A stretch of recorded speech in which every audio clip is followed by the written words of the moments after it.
Hey everybody. So getting this video off the ground has not been easy, and I know why, but it's hard to put it into words. Basically, it's so easy to just hate on Assassin's Creed Shadows and Ubisoft in general in their current state, with such a terrible string of underwhelming flops one after the other, of which the only one that I see people actually defending is Prince of Persia: The Lost Crown from January last year, which Ubisoft shut down regardless. And at the same time, it's also so easy to look at that hate and not take it seriously, because usually it comes across as way too exaggerated and disregards the positives of some of Ubisoft's recent work, and by recent in this case I'm talking about the open world action RPG games that began with Assassin's Creed Origins in 2017. It makes it seem as if someone's just hating on Ubisoft and these games for the sake of it, and not actually being objective about it. And I don't even think that there's much of an issue with this. Like, seeing people dunk on Ubisoft doesn't offend me, but it does take away from when they make a really bad game, because it's almost like everyone just discards the seriousness of the criticism as, just another episode of Ubisoft naysayers doing what they do. The truth is that there's been a bit of a splinter in the Assassin's Creed fanbase when Ubisoft switched to this genre, and some hardcore fans of the older games have never really found the appeal in the newer ones, which leads to a fat chunk of the Assassin's Creed fanbase to disregard that criticism as just the ramblings of some Assassin's Creed boomers who cannot accept that the series has moved on, apparently. Make no mistake, the older games were better than this, but it wasn't even just because of the genre of the game. There is a fundamental disconnection from the core values of this franchise at Ubisoft itself, down to the very foundation of what they write and present. So even if we had a return to the older genre, without the bloat, without the RPG elements, without the leveling, without the vast, empty stretches of land to traverse between objectives, we would still have bad Assassin's Creed games in our hands, because Ubisoft just simply doesn't know what Assassin's Creed is anymore, or they don't care. But that's a matter for later in the video. Right now, all I'm trying to set up here is that I am a fan of both the older and the newer games, to an extent at least. There's a lot that I dislike about these newer games, but I would be blatantly lying if I didn't acknowledge the fun and escapism that I was granted with Assassin's Creed Origins, and even Odyssey and Valhalla to an extent. And the same goes for the older games when it comes to quality. They were far from perfect, and I believe that some of them are being praised a lot right now because we just miss that Assassin's Creed feel so much. That feel and storytelling that the older games had are completely gone nowadays. However, despite liking some of these newer games, specifically Origins, Odyssey and Valhalla, I am not blind to the rising issues over time. I have been seeing a decline throughout these games, a bigger and bigger disconnect not just from what Assassin's Creed is, but also with just the basic concept of making an enjoyable, single-player, open-world action RPG without the bloat and without the monetization. And the point of this video will be to judge Assassin's Creed Shadows based on these most recent games, and this is because they are all connected. Ubisoft made Origins from the ground up, but then they used it and built it up in order to make Odyssey, and then they did it again to make Valhalla, smoothing out some of the things, refining other things, and introducing new ones throughout the course of these three games. And in this video, my aim is to convince you that this is Ubisoft's worst work so far, that they are regressing even from the blind adventurous fun that they offered in these three last main games, as they edge closer and closer to making Assassin's Creed a soulless, live service husk that won't even be able to appeal to those players who hold Origins and Odyssey in high regard.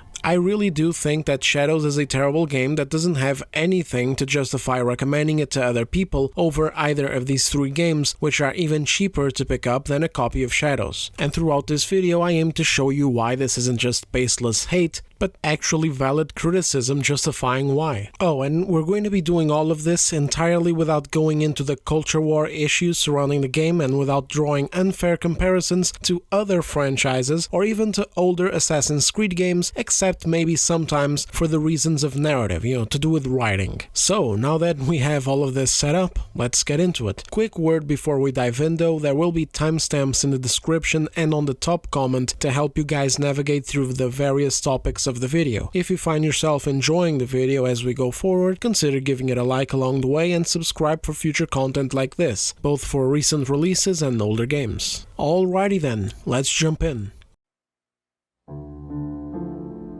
Assassin's Creed Shadows suffers from a massive writing and presentation problem, and it's present throughout the entire game in various degrees. I have never seen drier characters than Yasuke and Naoe as protagonists of an Assassin's Creed game, and the same goes for their allies and villains. We don't even have those scenes with the quote-unquote Templars that we kill anymore. Over time, these have been getting less and less interesting, but at least they were still in the game and helped to do two things: understand the Templar side of things from their own honest points of view, and help flesh out our playable characters through our reactions to what they would say. They were even used as character development tools for some of the games. For example, Ezio begins being very impatient, very vengeful and disrespectful in these scenes, and then by the end of Assassin's Creed 2, he had learned to control his emotions and be respectful in the taking of a life. Of course, comparing the older games to the most recent games is a far cry from each other, and there were some of these scenes that were straight up stupid. Like, for example, one of the stupidest ones that I've heard was this one in Assassin's Creed Valhalla. I wish my life had been a carnival of drinking ale and pissing. It could have been, I'm sure. You know, it is what it is. Sometimes you just want to drink some ale and take a piss. I don't know, it is what it is. Yeah, this guy expressed his deepest wishes and regrets in life, and Eivor naturally reassured him in that, as a good Christian would do.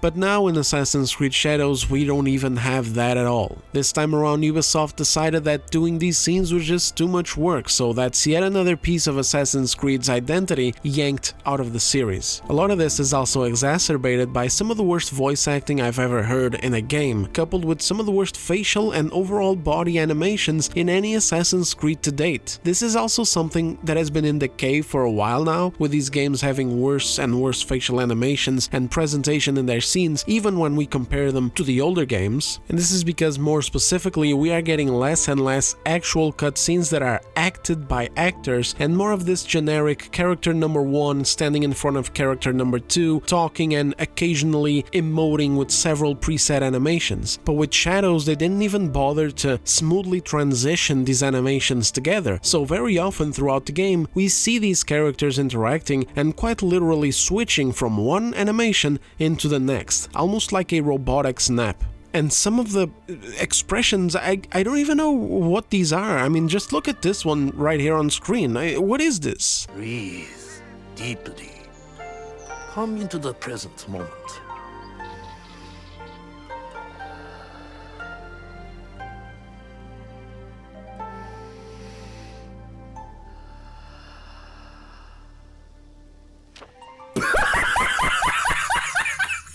What is this supposed to be? You know, her face is like that at least for like 5 or 6 seconds. She's like supposedly taking a breath or something. Anyway, this was already visible and criticized in the pre-released footage, and after the delay it seemingly got better, but the problem is still there. But the worst crime when it comes to this degradation of writing, storytelling and presentation is the decimation of the narrative drive of this game. In other words, the hook that captures people, that engages them in this new story, for that initial pull. In Assassin's Creed Shadows, we immediately start the game with a bunch of narrative problems and embarrassing scenarios that honestly would have confused and baffled me if I didn't know precisely what it was that Ubisoft was doing, and also if I wasn't already so used to their mediocre work. And part of it is owed to the culture war nonsense, but I did say that I wasn't going to go into it, so let's just judge it off of what we have in the game.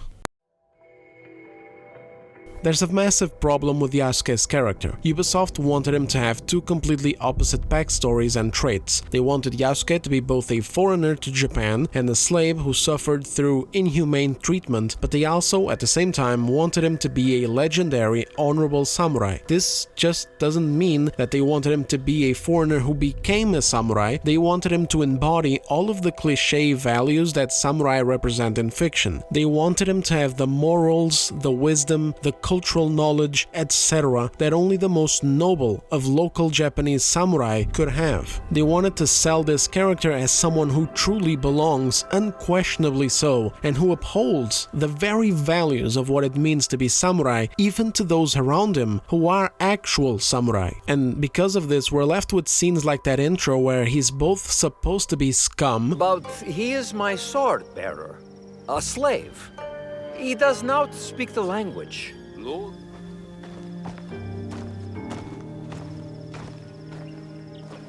Devia ter deixado no porto. Ou flutuar no mar onde encontramos. But he's also supposed to be one of the homies. O que tens a dizer sobre isso, Diogo? Gostavas de voltar a ver o oceano? Não sinto grande falta do mar.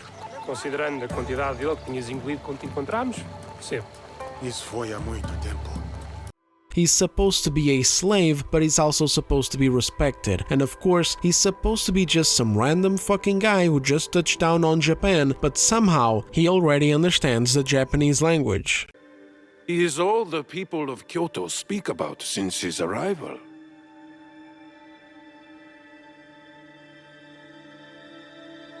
Lord Nobunaga, I do understand you. Have you been deceiving me, Father Valignano?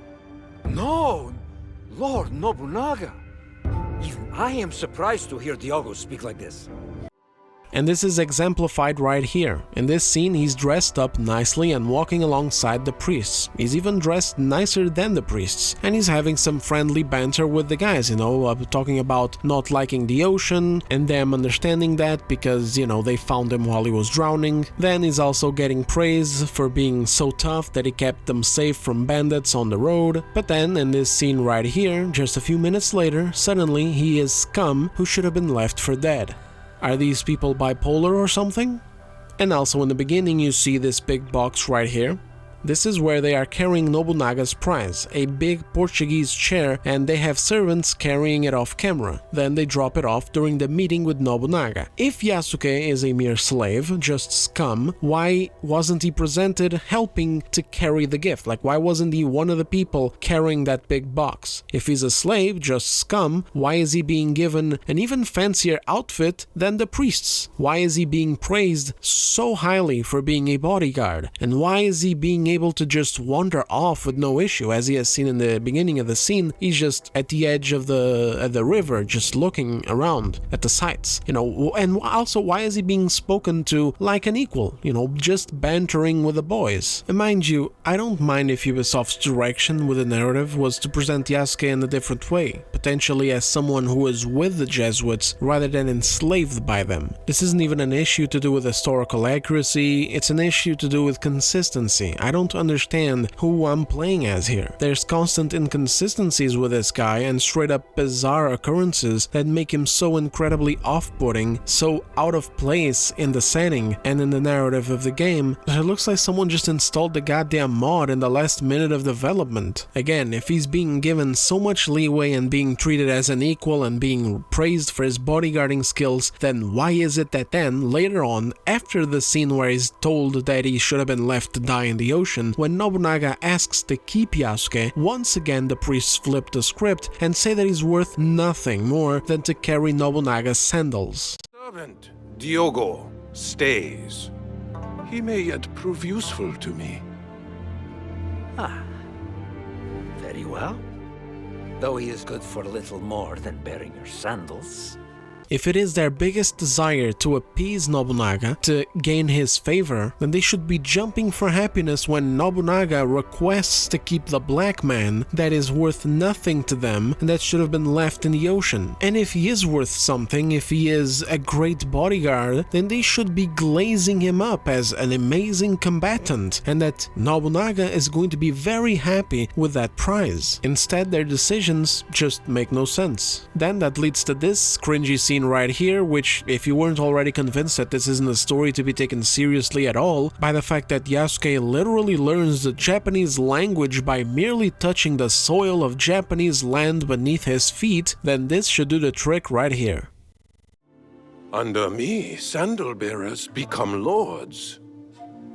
I see potential in this man. A warrior whose spirit can inspire armies. He will be tested. He may become a legend, or he may die.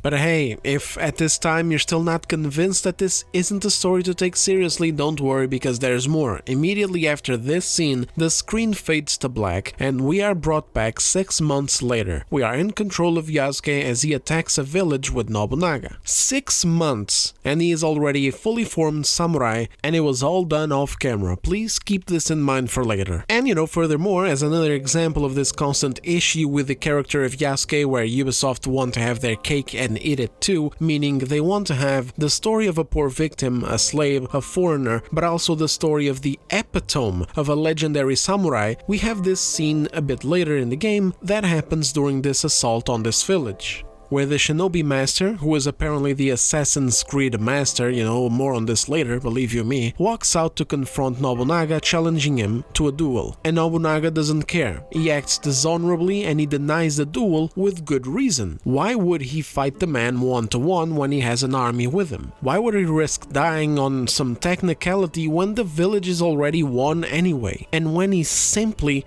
doesn't have to. So he goes ahead and he orders his men to ready their weapons to shoot him. I totally understand this because I am not an honorable samurai. I am just a random dude, believe it or not. And who else is just a random dude and not an honorable samurai?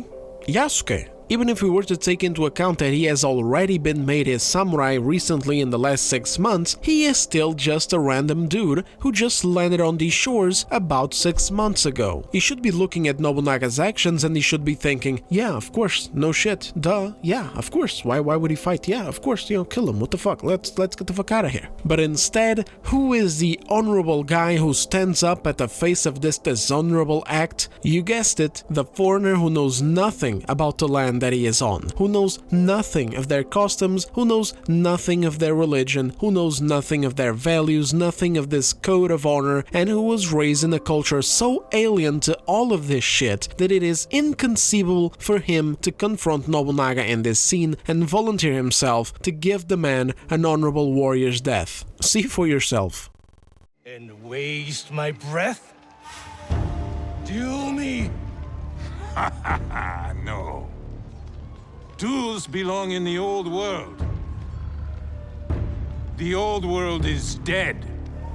This is the way forward. You'll learn nothing in victory, Oda Nobunaga.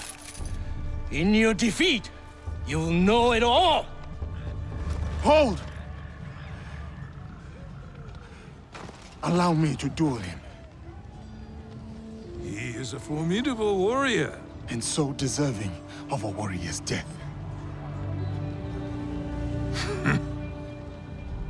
Bring me his head.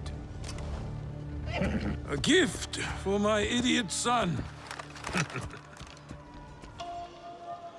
Then, of course, the fight has its own implications because, again, he's been in the country for 6 months, he's been training for a mere 6 months, and he's already so good that he can take out a shinobi master. But if we were to point at every instance of stupidity and nonsensical bullshit, we would be here all day. But I definitely want you guys to see the end of the fight after we defeat him.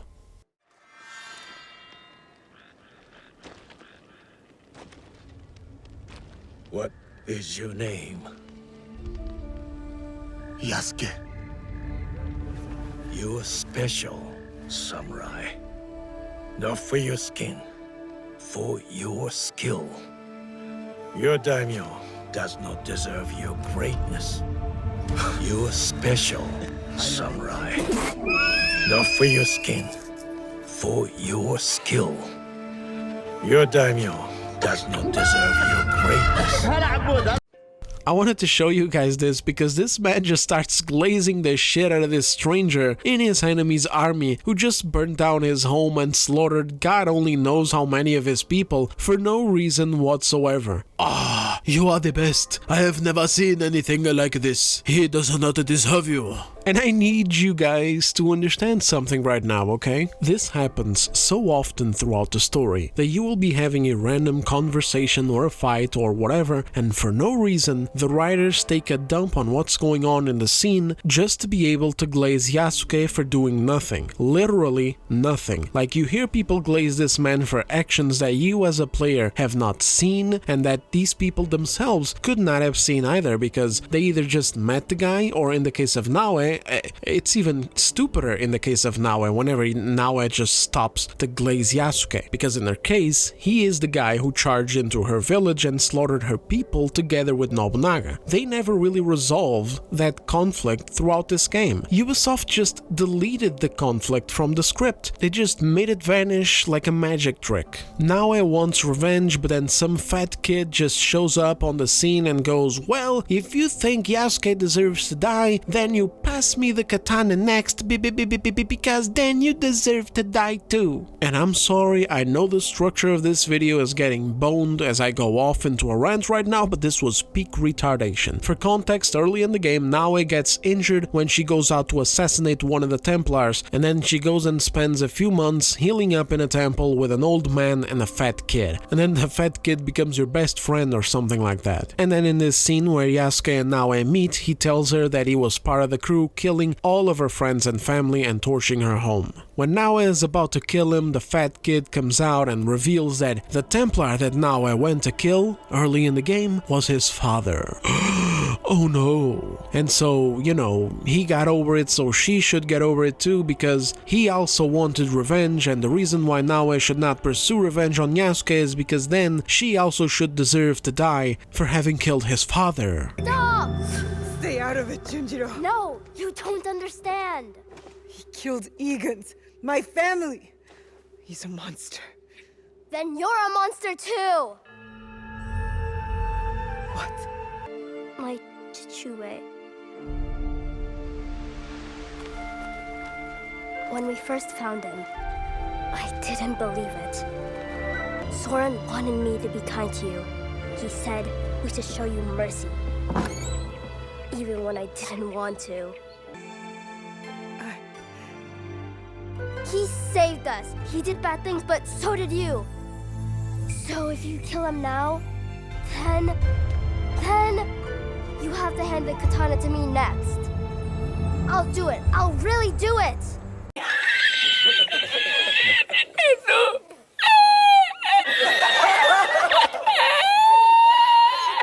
Guys, this fucking scene, oh my god. Just shank both of them and shut up. Just let's be done with it. Just kill both of them and let's just go home. Why am I...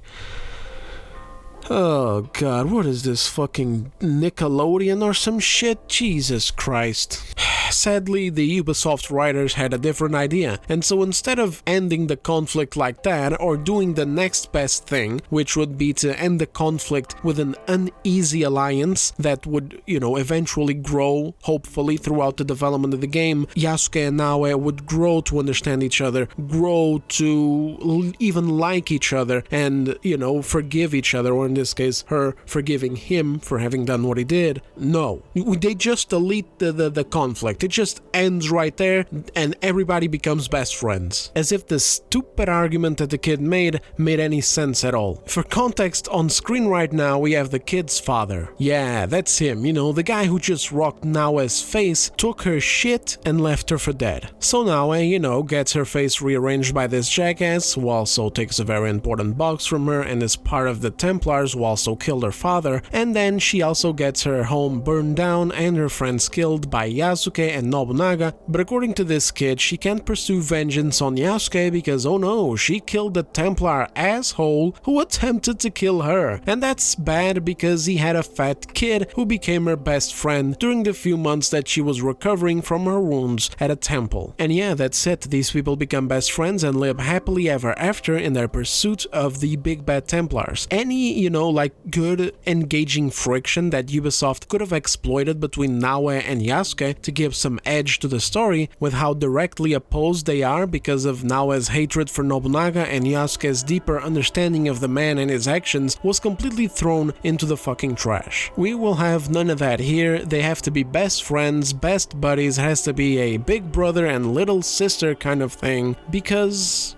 Ubisoft. And this, ladies and gentlemen, my dear body type A's and body type B's, perfectly encapsulates the stupidity in Assassin's Creed Shadows storytelling, and I will be showing you more examples as we move forward with the video, don't you worry. Things get even dumber. This is the trash that you have to look forward to on a regular basis, and it just kills the story for me. I don't care if I'm in the minority here, but if a game has no story whatsoever worth following, I don't have any time of day to give to the game. Unless the gameplay is like revolutionarily good, or the point of the game is not to tell a story. And even if you're one of these people who don't care about story and are all about the gameplay, then stick around, because later in the video we will be talking about gameplay and how this is a regression from previous games as well. It's just such a shame in the end, because Yasuke could have worked if they actually did go down the route of making him the foreigner that he is and telling his story that way. And even if they had such a hard-on for making him a samurai, there were ways that they could have made it work in the story by making him earn it, you know, through us playing the game. There's no better way of making people like a character than character development, having a story of a nobody earning his way up to the top. But of course, you know, that takes actual skill and talent, and Ubisoft sure as shit doesn't have that anymore, at least not this team that made this game. There were even ways of making it interesting through gameplay.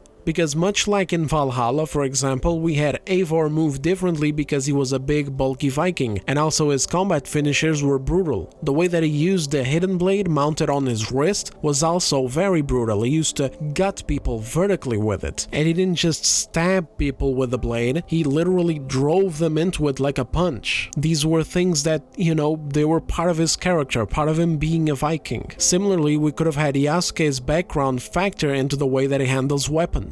Instead of having that perfect form with the katana, for example, from mastery of Japanese martial arts that he simply wasn't in the country for long enough to learn, they could have given him unconventional fighting styles while using those Japanese weapons. Also, instead of fully understanding the language and the customs and the culture of Japan as if he had been born and raised there, that could have been a way to have the player and the playable character both at the neutral level, learning some of the customs together and even being confused by them. I mean, hey, if you got balls to make religious shrines destructible, why not have Yasuke be completely lost and confused towards Japanese culture when it's night and day from what anything that he has ever seen or ever known, given that he came from where he came from? Hell, they do it with the Portuguese. You know, what's their gift towards Oda Nobunaga at the start of the game? A goddamn chair. You can see how unimpressed he was. None of these motherfuckers in the game are using any chairs. They just, you know, sit or kneel on the ground. I guess it could have still counted as a gift for a man who likes Western things, of course, but I don't know, the way that they made the scene play, it feels like they were trying to make it look like they were unimpressed. So why not use the same vehicle for Yasuke and make it interesting? But yeah, whatever, why am I even bothering talking about this? Clearly Ubisoft had other ideas that were way better, of course.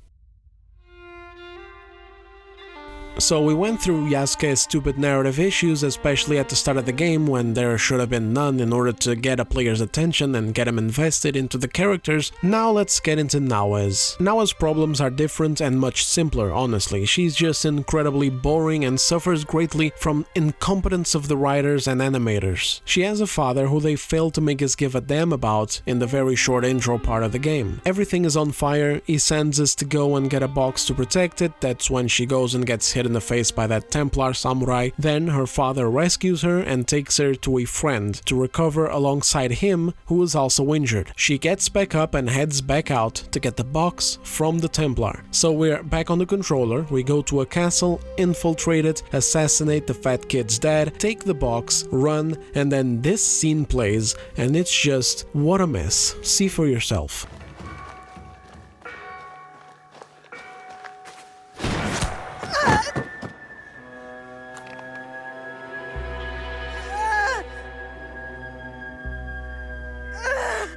She can't be Kakushiba.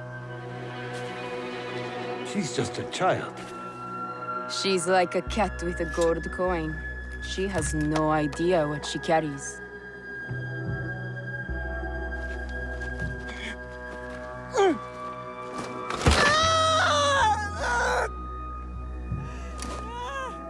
What are you doing? It will be safe in Sakai. You will be safer with me.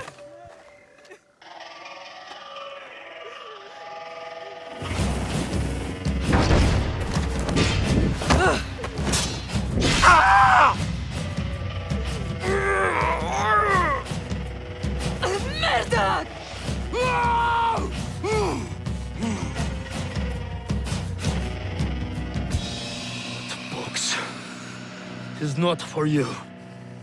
That is correct. It is for me.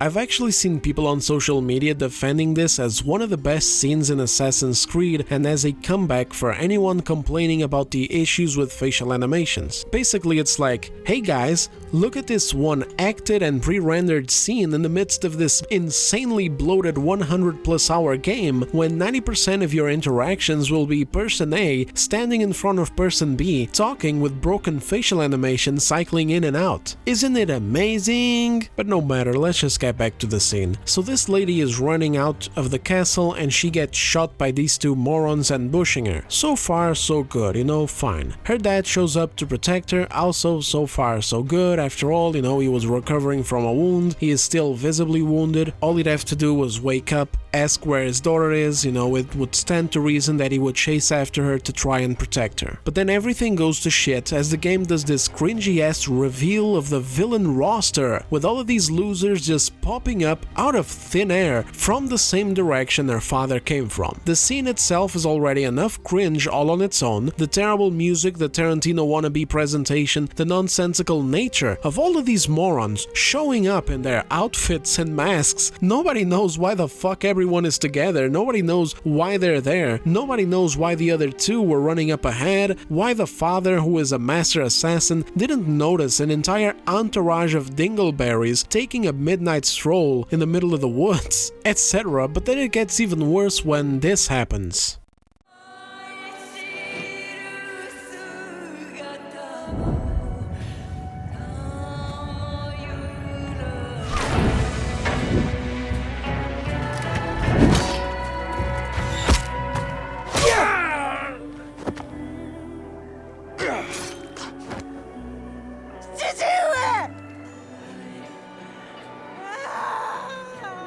Put them out of their misery.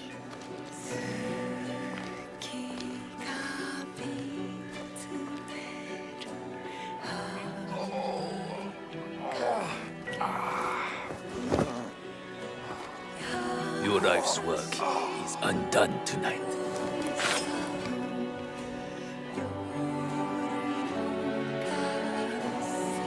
No!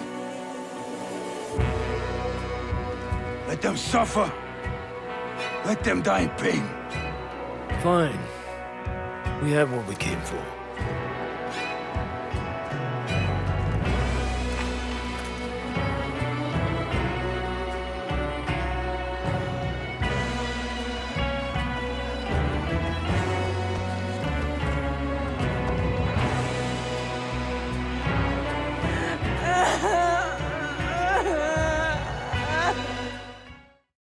So the dad rushes them and gets totally cucked, which is all good. I mean, he was already injured anyway, and then they go ahead and call on this guy to execute them, and just as he was about to do it, the ugliest man in Japan speaks up and tells them to stop. No, let them suffer, let them die in pain, he says, which I was actually thinking to myself like, damn, they're gonna torture us? That's crazy, man. But no, what they actually meant with it was, hey guys, let's just go and leave these assassins alive because there's totally no way that neither of them could survive this, you know? I mean, we're just the Templar Order, we know how resilient and crazy resourceful these bastards are, we know how many of them there are as well, but there's no way that they could ever even be rescued by anyone from the nearby villages or temples or even the nearby castle.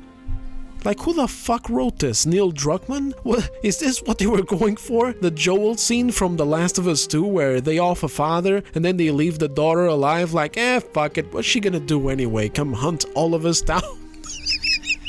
Shit, at least in The Last of Us 2 there was a reason to leave her alive. A stupid reason, mind you, completely nonsensical reason. But they could be like, my revenge is with Joel Miller. I am not here to kill anybody else. But these pricks, they're Templars, and these two morons on the floor are assassins. What are you doing? You've got them right there in the palm of your hands. They are assassins, they are dangerous loose ends. Why are you walking away? And why are they walking away from the castle as well? What the fuck were they doing in the woods?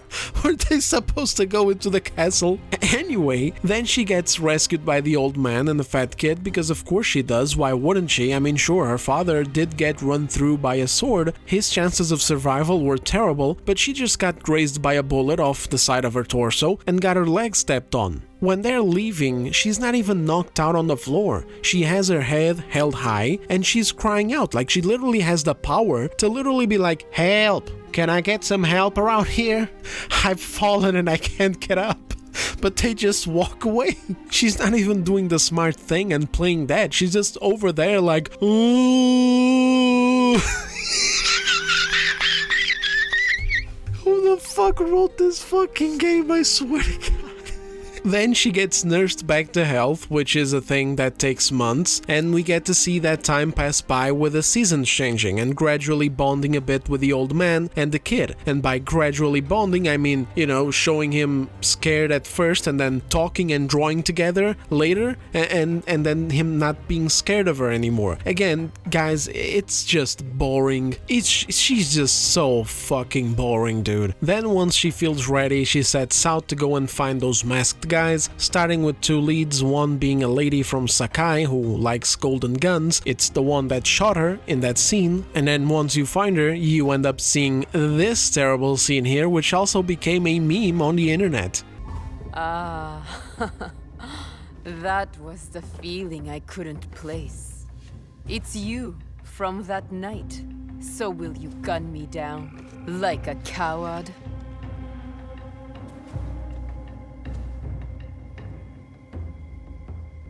I have a better idea. Why don't you tell me what will make this right between us, and I'll get it for you. You think I would bargain with my father's murderer? You are in the strongest position. You offer life, I will trade anything for that.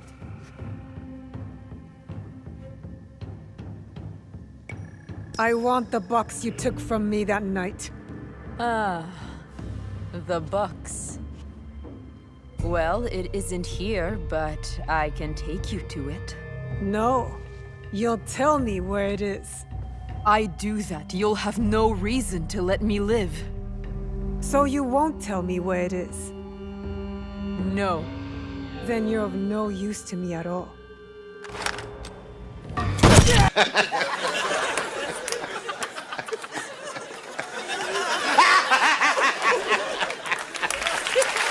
You have no idea how much I laughed at this when I saw it for the first time. This looks like something you would see in one of those browser games, or maybe an old Gmod or Source filmmaker animation like those Machinima videos back in the day, directed by some kid trying to emulate Tarantino, except in this case, it's a multi-billion-dollar company doing it with hundreds of millions of dollars worth of budget for the Assassin's Creed franchise. I don't think I have to say anything else about it. You guys can see for yourselves the terrible acting, the terrible facial animations, the terrible camera work, the nonsensical writing. Like, what is this? If I tell you, you don't have a reason to let me live. Alright, if you don't tell me, I don't have reason at all to let you live. Who the fuck wrote this? Borat? What the fuck is going on? Like, I'm sorry guys, but this is embarrassing. You know, like, I'm playing the game, I'm getting secondhand embarrassment and cringe, and I didn't even make the fucking thing. You spent hundreds of millions of dollars and several years of development on this? Anyway, it's that lead, and the other one is this guy with a busted up face, which, if I remember correctly, is the one that leads us to yet another brilliant scene that I cannot wait to show you guys, but I have to set that one up properly a bit later in the video. First, let's get back to our overarching point in regards to the narrative hook failure of Assassin's Creed Shadows. So let's get back to the problem with the hook. Shadows begins with all of those issues with Yasuke and Naoe. Then you got the mystery of what's in the box, and for a second that was an interesting mystery. However, then the game just moves on, the world opens up, you can switch between one character and the other, you have these random morons that you have to go kill, and nobody gives a fuck about the box anymore. So I lost interest and even ended up forgetting about it later on. Also, there is no Assassin's Creed in this game. In that scene in the beginning of the game, you see the symbol on that stone door to the tomb, but then this is just discarded again. If you thought that having a game set in feudal Japan, which when it comes to the timeline, it means that it's after the Creed was established and the Templars as well, so it should lead to a return to seeing Assassin's Creed, the actual Assassin's Creed, and the Templars being the actual Templars, instead of just the same thing we had for the past few years with the hidden ones and the masked cult, then, well, you're shit out of luck, because the Creed is just these ninja people in this village, and the Templars are just another masked cult that has once again been overinflated so that you can run around the map killing dozens of these morons, just faceless, nameless NPCs for more busy work so that the game lasts longer, but more on this later. Naoe's quest for revenge of her father falls flat on its face with little reason to care at all about her father, and worse, goofy-ass poorly acted scenes like those that I just showed you along the way, turning her into more and more of a joke. And Yasuke is even worse in this regard because, at the end of the introductory act, as Naoe, before we finally properly start the game and can switch between both protagonists, Mitsubishi, or whatever the fuck his name is, betrays Nobunaga in what is known as the Honnoji incident. This is where Nobunaga commits seppuku, and then Mitsuhide, that's his name, Mitsuhide, he sends Yasuke back to where he came from with the Jesuits. Apparently the guy didn't even bother to kill him because he saw him as less than a person. From what I gather, in real life this is where Yasuke's records end and then he's never heard from again. In the game, Mitsuhide is saying this to him nonchalantly while he is fully decked in samurai armor and weapons. It's yet another stupid ass scene where there's a total disconnect from what they're trying to do with it and what they're actually presenting. In real life it makes sense because Yasuke was not a legendary black samurai, he was just some fucking dude. In the game, Yasuke is Nobunaga's right-hand man. The thing that would make sense for Mitsuhide to do is to strip him of his weapons and kill him on the spot or put him in chains and make sure that he is shipped out by the Jesuits, because supposedly this is a man of high renown amongst Nobunaga's ranks. He is his right-hand man, he is loyal to him, and he has power and rank. But Lord Mitsubishi, just standing there in front of this guy and he's just talking to the Jesuits like, take him back where he came from. He's not even acknowledging the reality of the situation. He's just over there like, hey, take this shit back where you found it. I don't want it over here, alright? And then Yasuke just straight up tells the Jesuit that he's not going anywhere, and that's that. The Brack soldier is not one of us. Take him, priest. Send him back to wherever he belongs.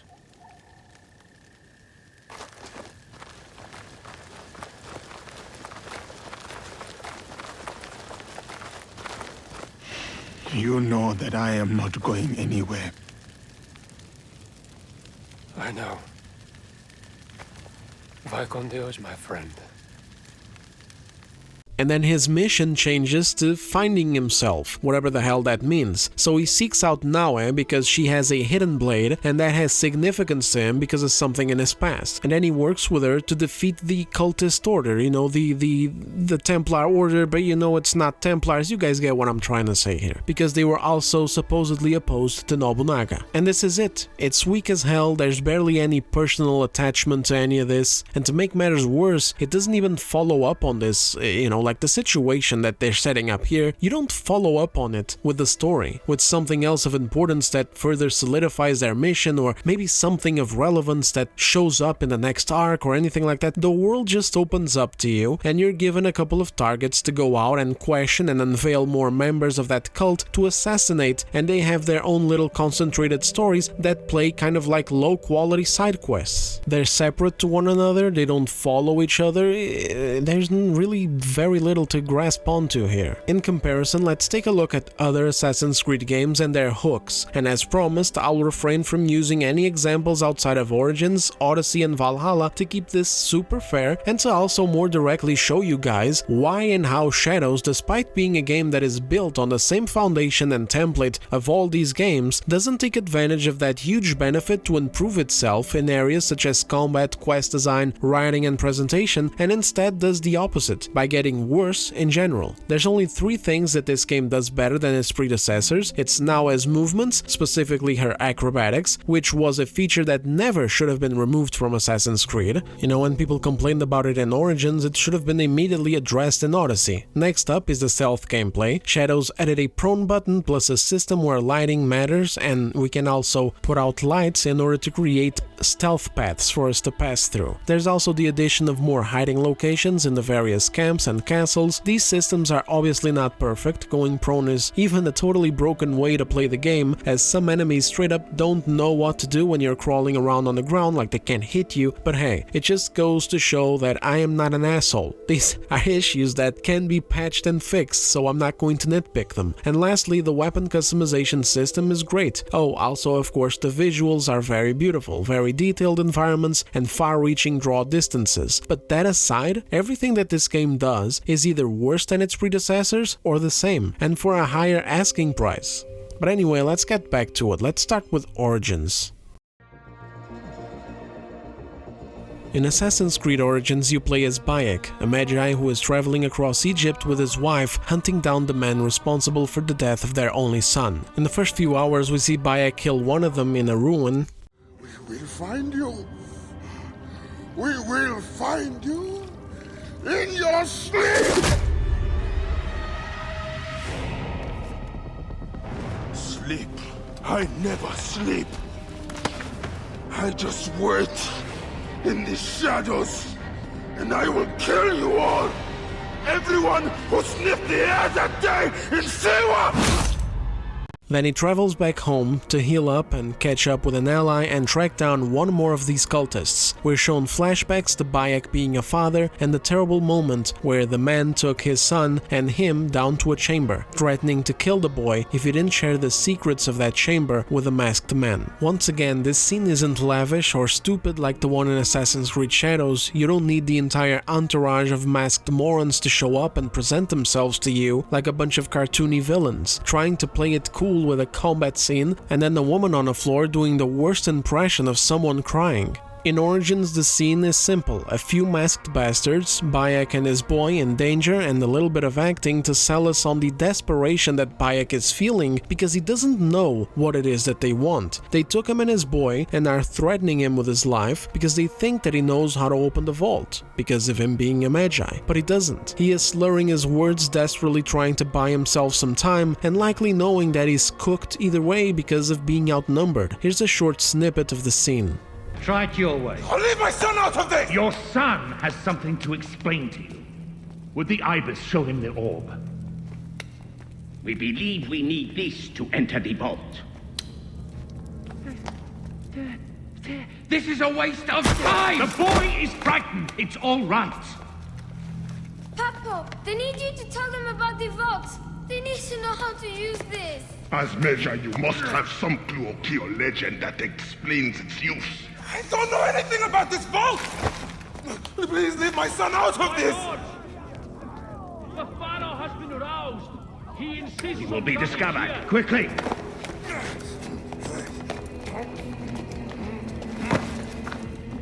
Talk to your son.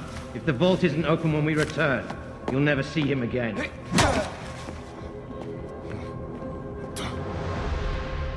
Papa! Papa, I can get it to you. What? No! Hemu, don't!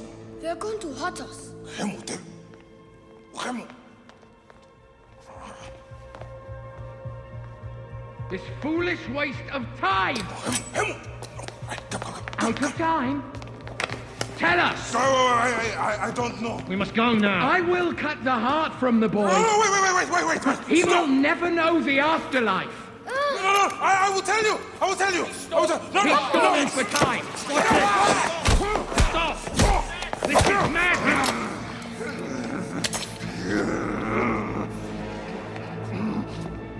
The snake takes that as your answer.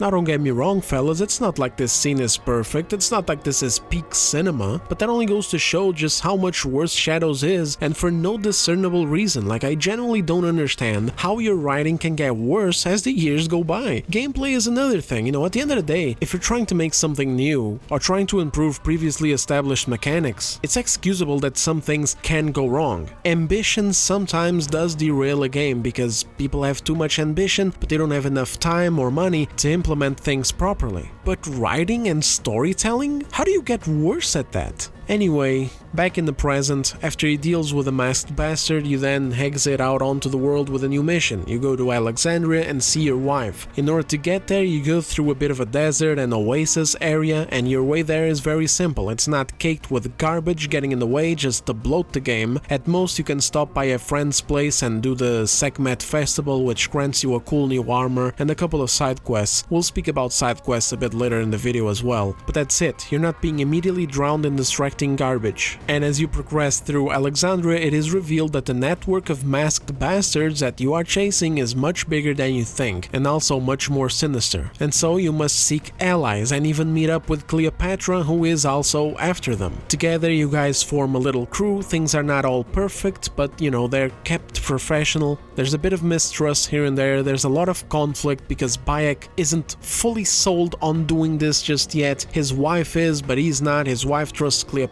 He doesn't necessarily, you know, there's enough there to keep you going. And then the little stories that you go to, they have their own little narratives as well, their own little story arcs. And I remember being pretty satisfied with their narrative and presentation. I still remember some of the arcs, you know, like for example the hyena lady who was inside of one of the pyramids, this lady who is known as the crocodile who kills a kid by drowning. I also remember this scarab guy who invites you into his home to break bread with you, bonds with you, you get to know his son, and then later he reveals himself to be the enemy by leaving you buried in the desert up to your head. These aren't perfect, some of them are a little bit rushed and would benefit from having us spend more time with these characters instead of, you know, the plot moving along quickly, because of course you have to finish that region to go into the next region, but they did enough of a satisfying job to keep the players hooked on these little mini stories and on the overarching plot, with Bayek and his wife's vengeance on these men who killed their son, and then gradually shifting towards the establishment of the Assassin's Creed.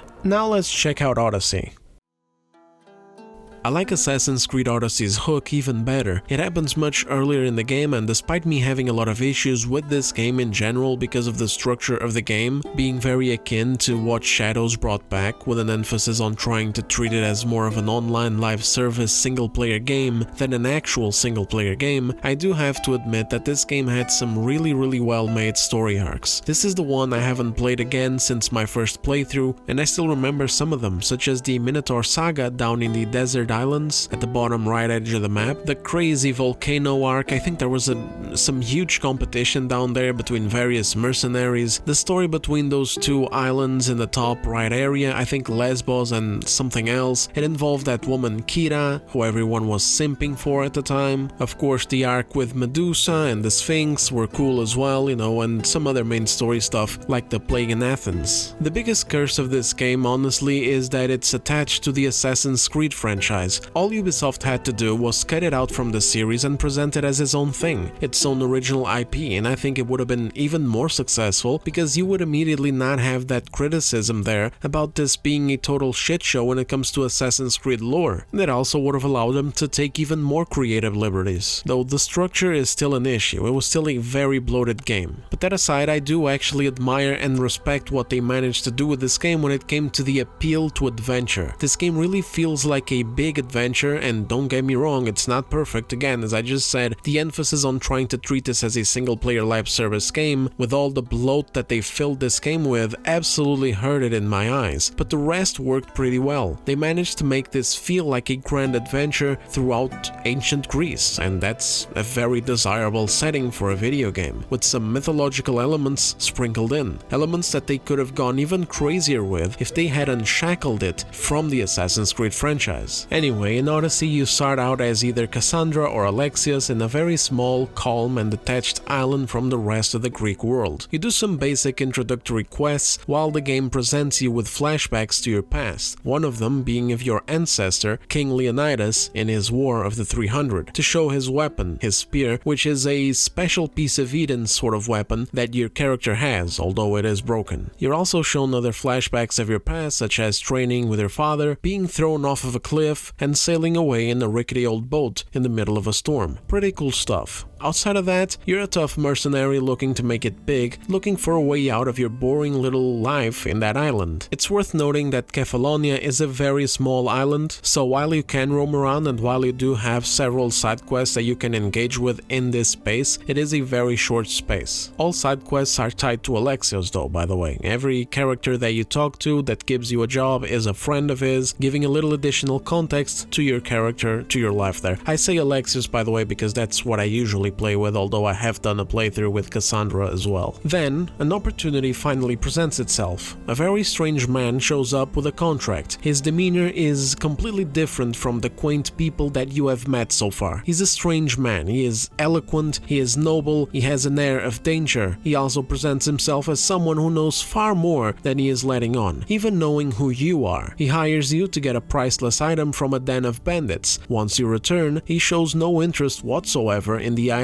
that you grabbed for him. It's obvious that it wasn't the item that he wanted, it was something to do with you, perhaps to test you or to confirm your identity. He lets you keep the item, pays you anyway, and then presents you with what he really came here for, a contract to take out the Wolf of Sparta, your father. And this also matters because right after this, you get the full flashback of your past where it was actually your father who threw you off that cliff, along with your baby brother or sister depending on who you're playing as, all because of a vision of doom that his children were supposed to bring to Sparta.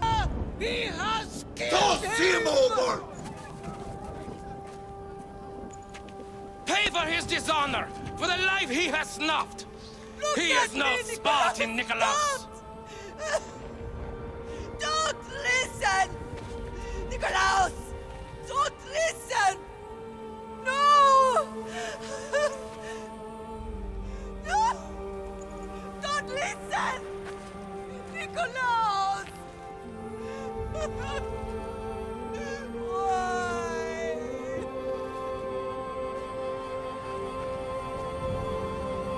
Father! Nikolaos! Stop!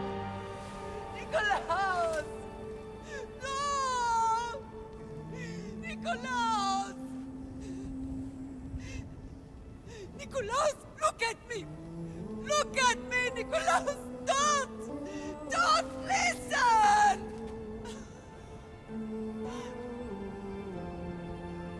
Your blood is tainted! Rid yourself of this poison! Father! For Sparta!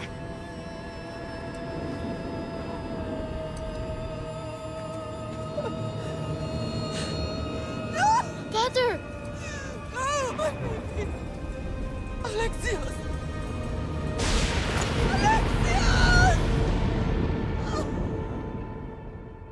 And again, this is all just in the starting island. You can get through the entire thing in just a couple of hours, and then once you get to Megaris, where your father is, and you work your way up to confronting him, which is also relatively quick, you get an even bigger... well, I have to say this, it's relatively quick if you don't get too distracted. That's the problem with Odyssey. It's very easy to get distracted, and then it's very easy to overdo yourself while you're getting distracted and kind of burn yourself out. But anyway, let's continue. Once you do that, you get an even bigger and more important set of revelations to do with your mother and your real father. I actually don't want to say any more here because I genuinely would rather people pick this game up, with all the DLCs for like 20-30 bucks. Honestly, it's usually on sale without the DLCs for less, like 15 bucks. It's already more than enough content, and it's way better than Shadows, in my humble opinion, and well, I will be explaining why. Believe me, I have my issues with this game, I genuinely do. I had to take a break while I was playing it, and that break lasted a very long time. The bloat in the game got to me, I got tired of it, I hated how the story arcs weren't concentrated, so, you know, often you would have to be galloping to other areas thousands of meters away just to continue a quest. I hated how I had to interact with side content in order to boost my XP up and gain access to other areas of the map without being leveled out and one-shot by enemies, but in the end, you know, maybe this is a bit because of having just been subjected to Assassin's Creed Shadows' terrible, boring, dogshit content, but in the end, the good memories I have of playing Odyssey far outweigh the bad ones, and right now I would much rather be playing this game, re-exploring Greece, and revisiting all of these story arcs instead of spending 10 more minutes in Assassin's Creed Shadows. And in a way, that is one of the points of this video. It's that I understand that these games have a certain appeal, and so if there's going to be people thinking about buying one of these and looking at Shadows and thinking, well, this is the most recent one, why not this one? This video is why not. And I'll probably be doubling down on this point later in the video, but since I'm already talking about it right now, I'll just say it. If your reason of wanting to pick Shadows is because it's in Japan, do yourself a favor please and just play anything else. Ghost of Tsushima, Rise of the Ronin, Sekiro, just play those games instead.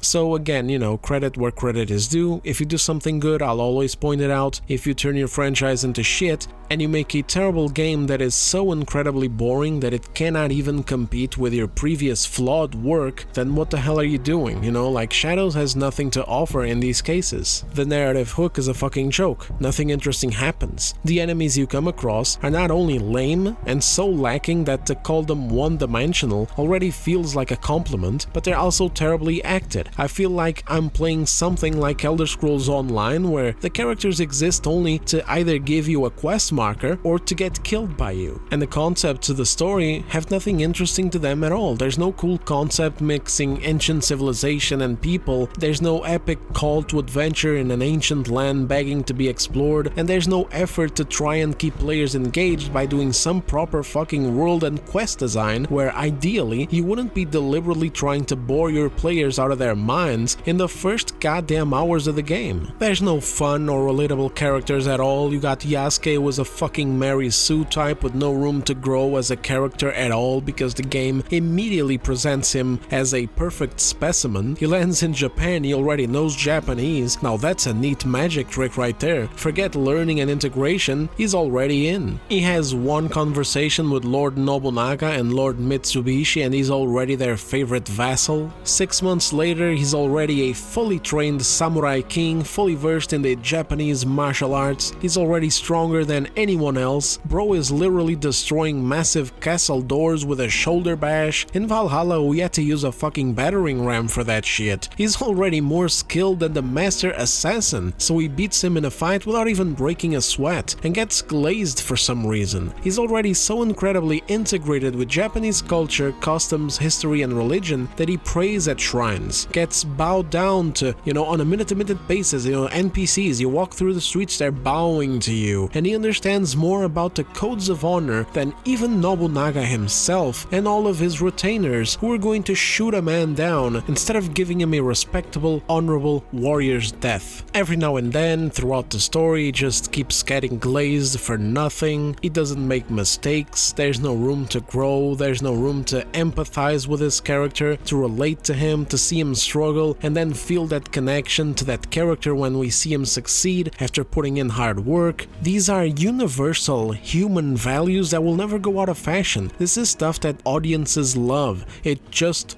works. In Assassin's Creed 1, we see Altair go from a reckless jackass to a wise young man, getting back in touch with his instincts and rising back through the ranks. In Assassin's Creed 2, we see a young man have his life turned completely upside down. He's brimming with potential for the Brotherhood, but he is weak. He lacks the skills, the knowledge, and the wisdom to act. He's filled with a thirst for revenge. I'll kill you for what you've done! and throughout the game we see him learning not just the many skills that he needs to become an assassin, but also how to control his emotions, how to be patient, how to be tactful, etc. And this carries on through Brotherhood and Revelations as well, as he revolutionizes and revitalizes the Creed. He's not handed these things, he works for them, he builds them up slowly, and he fails on his way up, and he learns lessons from that. And that's why so many people love Ezio and see him as the original, despite Altair having actually been the first one in the series. We still saw these qualities throughout Assassin's Creed 3 and Black Flag, and even more recently, now that I think of it, Assassin's Creed Mirage even tried to do it. They didn't do it very well, but they at least tried to do it with Basim, giving him a little bit of a training montage. But here in Shadows, Ubisoft doesn't care at all about any of that. They just want to have their cake and eat it too with this character, and with putting up incompetent writers in charge of games that cost hundreds of millions of dollars. Why is it that people talk smack about girl bosses and Mary Sues in media? Because that's one of the most annoying tropes people can find. It's not just bad because it is annoying, but because there's nothing of substance in them. It doesn't allow people to connect with these characters, and it's got nothing to do with gender either. It's just called Mary Sue because it's such a frequent trope with female characters because of a desire to want to display them as strong and infallible, to send the message that girls can do it too. And people who think like this believe that showing them to fail, showing them to be weak, or showing them to be wrong is tantamount to misogyny. It's just stupid. It's some activist mindset that shouldn't infect writing, because it completely railroads it. And if you have bad writing in a game like this,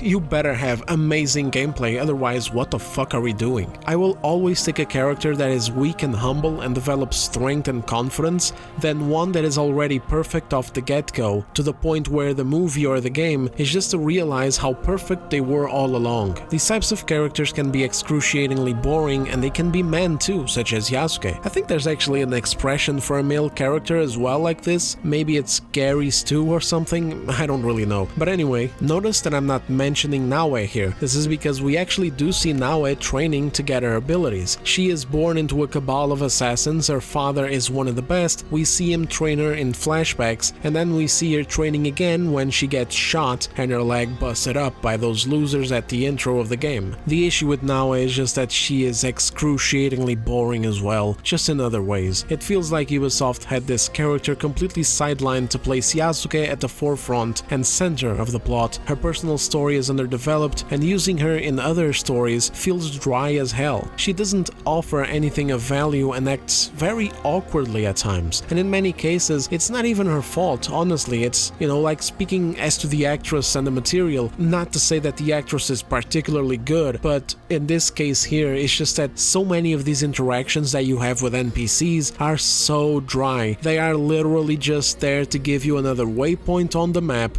to go and steal something or kill someone or talk to someone else. Anytime something is happening and they're doing some sob story, I feel like falling asleep. I'll give you an example in a little bit when we talk about the Bloat. But to close off the narrative hook section, I will say this to put it into even better perspective if you are a recurring viewer of my channel. Even Dragon Age Veilguard had a better narrative hook than this dumbass game. At least they gave us a decent hook where there's two bad evil gods escaping. It creates a small sense of urgency, and they also looked really weird.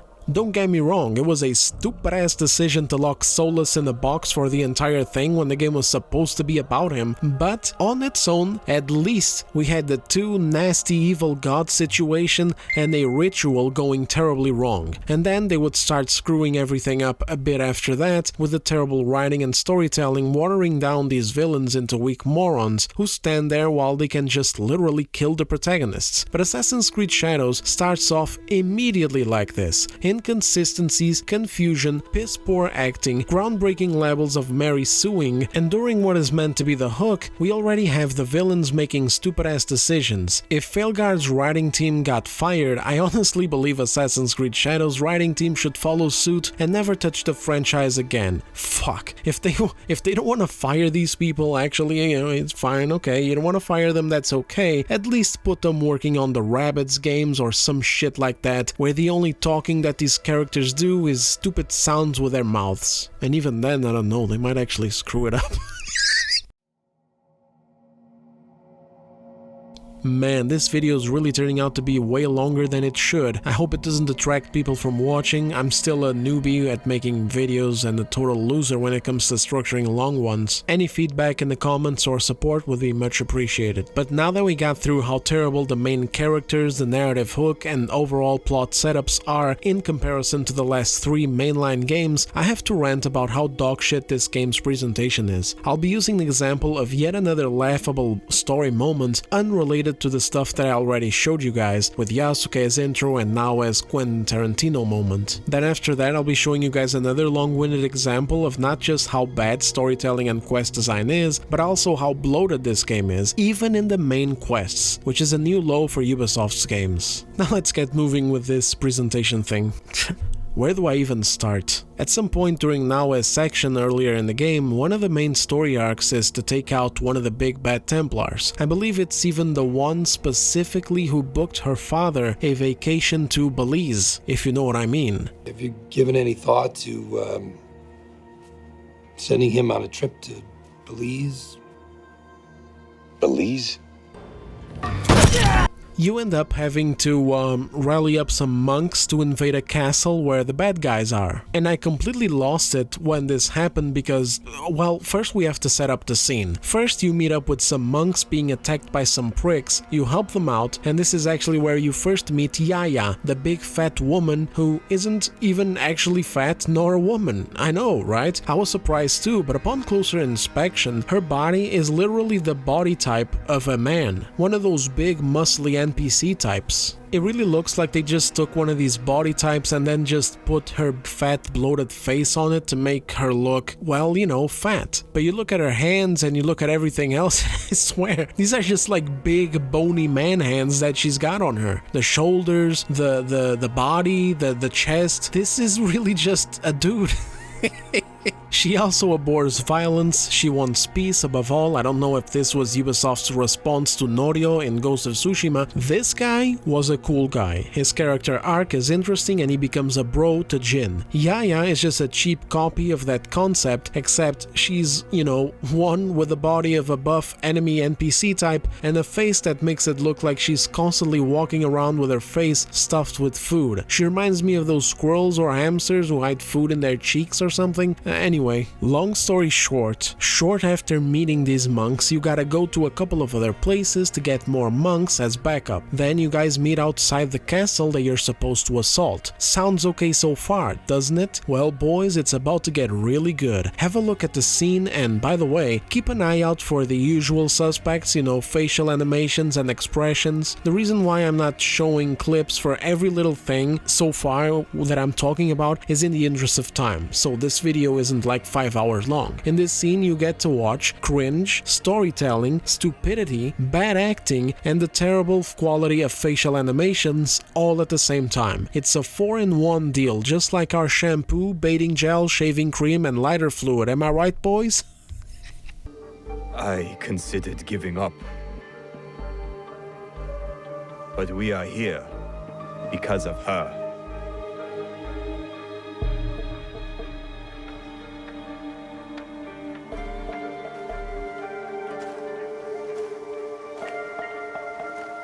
It is not too late to turn back.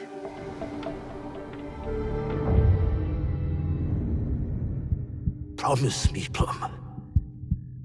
She's just a child.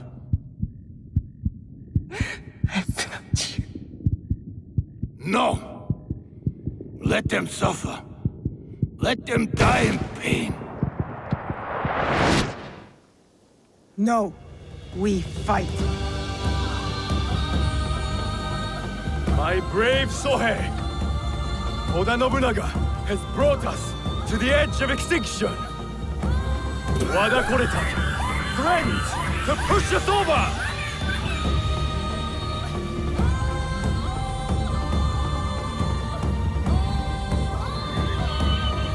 Tonight, we end the destruction!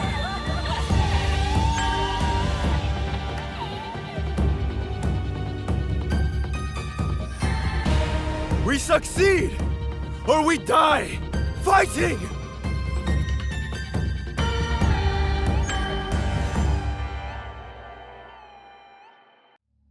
Look at these dudes. Look at them over there walking in slow motion. Oh my god, how is this the garbage that you're creating with hundreds of millions of dollars? So let me get this straight. First, we're outside of a castle, and we got like 10 monks at most over there. The castle has high walls, and the fucking doors are shut tight. Then, the plan was that these morons would raise a ruckus, and Naoe would be able to use that as a distraction to sneak in and take out the main bad guy. But you know what? What the hell, never mind the plan. Let's just appreciate the beauty of the scene. We are outside of this castle. A castle. The little chubby chubs asks Naoe if she's sure. You get a little audio memory flashback to that cringy ass scene where they leave Naoe and her dad alive, and then Ubisoft kicks in this epic music theme like, oh fuck boys, here comes the payoff. What we've all been waiting for. This dude starts giving this speech, hyping up his monk homies, again directly outside of the castle that they are meant to be keeping quiet in. No guards come out to check out what matter of fucking cringy yelling is going on outside and why. And then you get this epic moment. Oh man, I mean, Jesus Christ, just look at this frame. Look at this frame. Pure cinema. Look at them walking in slow motion across the little bridge over the moat. My god, oh fuck, one of them is even whipping out his sword. Look at him whipping out his sword that he's going to have to put back into the goddamn scabbard because they either have to push the door open or they have to climb over the wall. What the fuck is he gonna do with the sword? Is he going to hit the fucking door with a sword? I fucking can't with this game, guys. Then the scene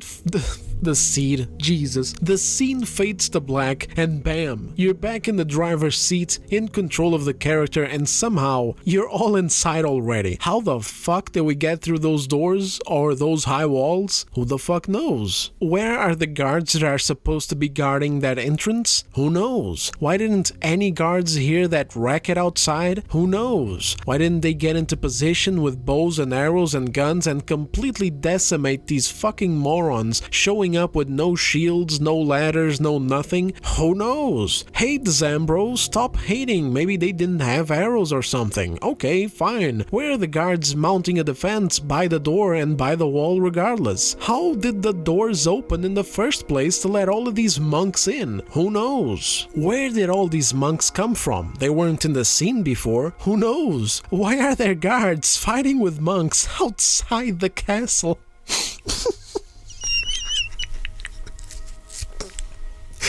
Why are they outside the fucking castle and inside the entrance at the same time? Who knows, guys? Who the fuck knows about any of this?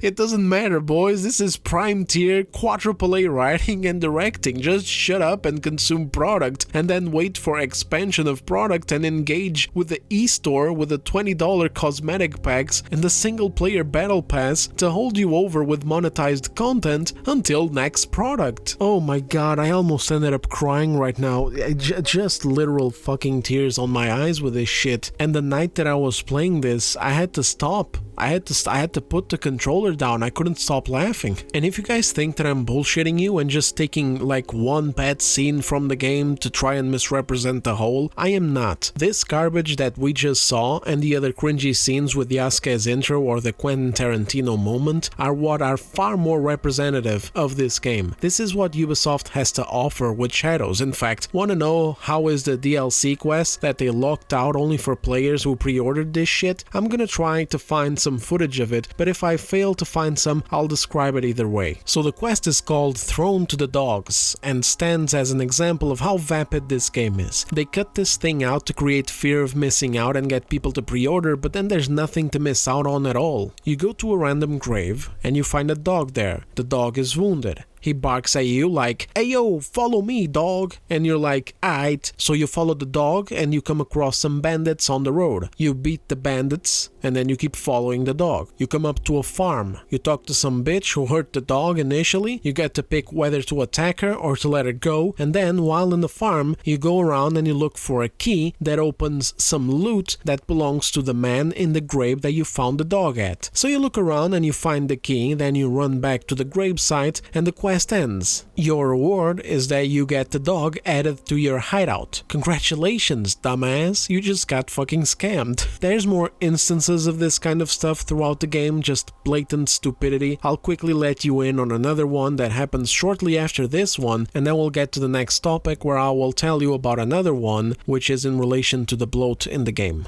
The one I mentioned just now is just this small thing that had me laughing again, because we are contacted by Lord Mitsubishi. He wants to meet. Needless to say, everyone knows that this is Oda Nobunaga's right-hand man, and at this point in the story, Naoe and the other lady in the hideout plus the fat kid all believe that A. Nobunaga was right there that night where her dad was sent on a trip to Belize and she got her leg broken. You already know what this scene is, I'm just going to call it from now on the Night of Cringe. So all of our little assassin friends, if you can even call them that, which is Naoe, the fat kid, and this random woman whose name I forgot, and then the strays that you pick up along the way, like Yasuke and Yaya and the non-binary dick grabber, you know, all of these great people who aren't even assassins, are just random morons in a village that, by the way, Lord Mitsubishi knows about and spends the entire game not sending troops in to kill you. Why? I don't know why, guys. You guys have to ask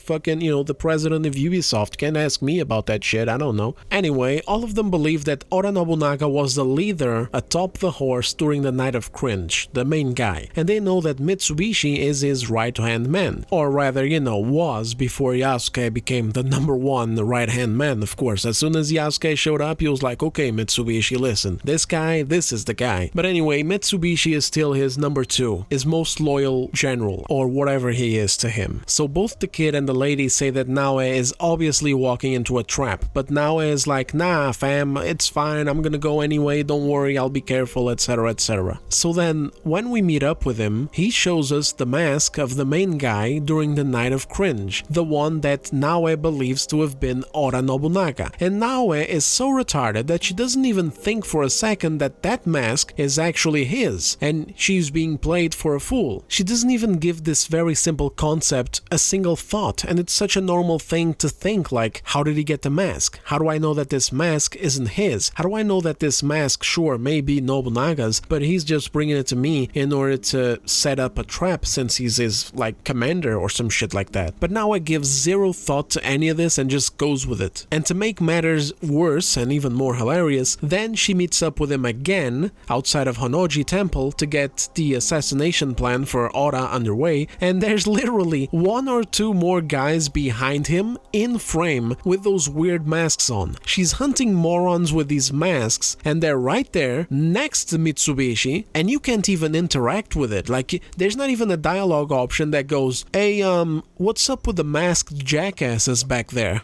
Like nothing. She's just, huh? I go kill Nogunga now? Okay then, bye. I swear, man, I know, fellas, I know, you know, Daz, you're gonna sound like a nitpicker. Why do you think that we're already over an hour long into this video and I'm only bringing it up now? It's so that people can realize that this isn't nitpicking. Nitpicking is when you have a great game and then you're making a whole song and dance about a few small insignificant details that can be ignored to just keep going with the rest of the positive content. But this sadly is the content, like this is it, this is the game. And I get it, you know, sometimes you're trying to move the plot along quickly, sometimes you just want to get to the next big thing, but you can't just do stuff like this to your characters and do it so often too. You can't be so lazy that you make your characters look overtly stupid, that you literally sacrifice their intelligence and, you know, things in the plot that make sense just to get things moving along. It creates ambivalence. Like, I don't care. I don't care. Now she's dumb, she's boring, the fucking plot is stupid. At this point, why am I even playing the game?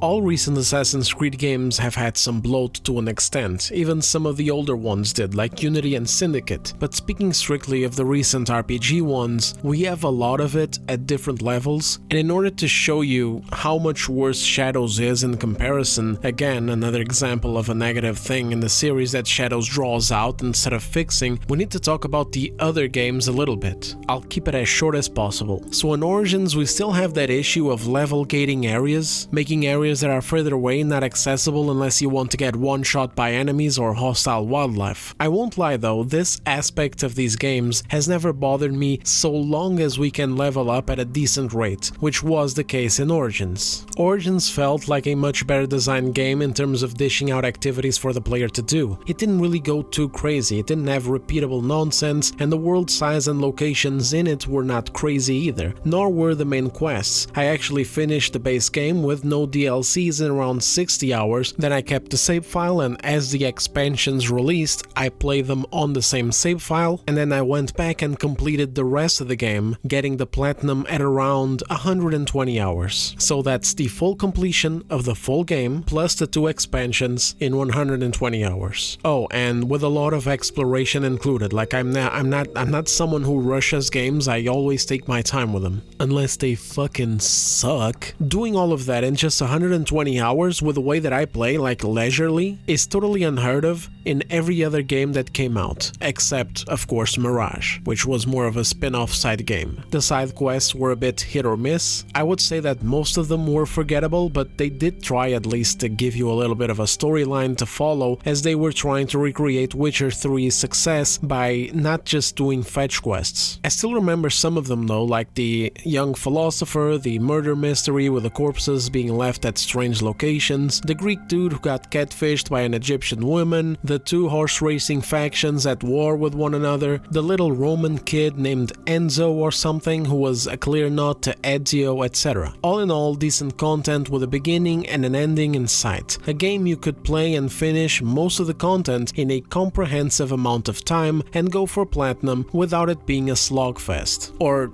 well, you know, decent content by Ubisoft standards, which are currently so bad with Shadows because of the writing being such an embarrassing disaster that something forgettable is immediately way better and more preferable. Basically, judging Ubisoft games is like being bullied or something, I swear to god. You get smacked around so much with a baseball bat that if the next time they come at you with like a boxing glove, you're already thanking God for the improvement, even if the improvement is very small. So keep this in mind whenever I use the word decent moving forward. Odyssey, however, is when the problems began popping up and getting worse. Several aspects of Origins were now expanded upon greatly or turned into infinite activities. So, for example, a cool thing in Origins were the Phylakitai, who were these very tough enemies. They were basically bosses that roamed around the land looking for you, but there was a set number of them. Each of them dropped a key. Once you got all of the keys, you unlocked a cool new outfit, and that was it, you never found them again. Assassin's Creed Odyssey took this and wanted to make it infinite so that players would always have roaming bosses. This was a red flag, at least for me it is. A good game has a beginning and an ending. You don't need to keep cranking out content to keep players engaged for an infinite amount of hours. Especially because this is going to automatically affect other aspects of the game. Balancing, leveling, and progression are just small examples of something that is definitely going to get affected if you start bloating your game, or making decisions in the making of the game that are always focused on trying to make the player spend even more time in the game world. So what they did with these roaming bosses is they created the mercenary system, where new mercenaries were constantly randomly generated and would roam the land and come hunt you down when you had a wanted level. There were also way more forts occupied by enemies, as well as smaller and medium enemy camps. They were literally copy-pasted. You could find the same enemy camp layout with the same enemy positions across the Greek world. And also, of course, worst of all, randomly generated side quests. Enemies would spawn with a side quest for you. It was always the same kind of thing: go here, kill that, or go over there and steal this. And you had to talk to them on top of that, like you had to initiate a dialogue with them, and they would tell you the same story. Ah man, my boat and my supplies are gone, man. The sharks attacked me, man. Don't even remind me of this crap. To Odyssey's credit though, as I said earlier in the video, there were also legitimately good side quests as well. It was basically kinda like Origins. Some of them were good, some of them were just forgettable. Thankfully, not many of them, or none at all, were painful. Some of them were actually very, very funny. This game liked to play around with humor, and the setting actually allowed for it. But a negative point of Odyssey is that you didn't level up as naturally as you could in Origins. So sometimes I actually did feel like I had to engage with all of these side quests, including some of the randomly generated ones, just to be able to level up enough to move on to the next area that I wanted to explore, or at least to be able to do more damage damage so the fights wouldn't take so long. Then Valhalla came along and it kept some of the things from Odyssey, but it also did away with a lot of other shit. For example, there are no side quests anymore. Well, there are some, but very few. Like, I don't think that there's even 10 of them in the game. What we have now are these blue dots on the map representing mysteries. Some of them are caves to explore, others are puzzles, and others are these little events with characters that act as side quests. You can usually solve them on the spot, and the solutions are interesting. I'm going to give you an example so you guys understand what I'm talking about if you've never played the game. While you're out exploring, you can come across a couple of morons arguing about a lost key or a necklace or whatever it was, and that maybe one of their sheep ate it. So, you know, they're just arguing and it's like, now what are we gonna do? You know, that type of thing. The game doesn't tell you anything, it doesn't add a quest marker or an objective or anything like that, there's just a blue icon on the map and that's it. However, there's also some sheep and also some bales of hay that you can pick up. So if you take one and you drop it next to the sheep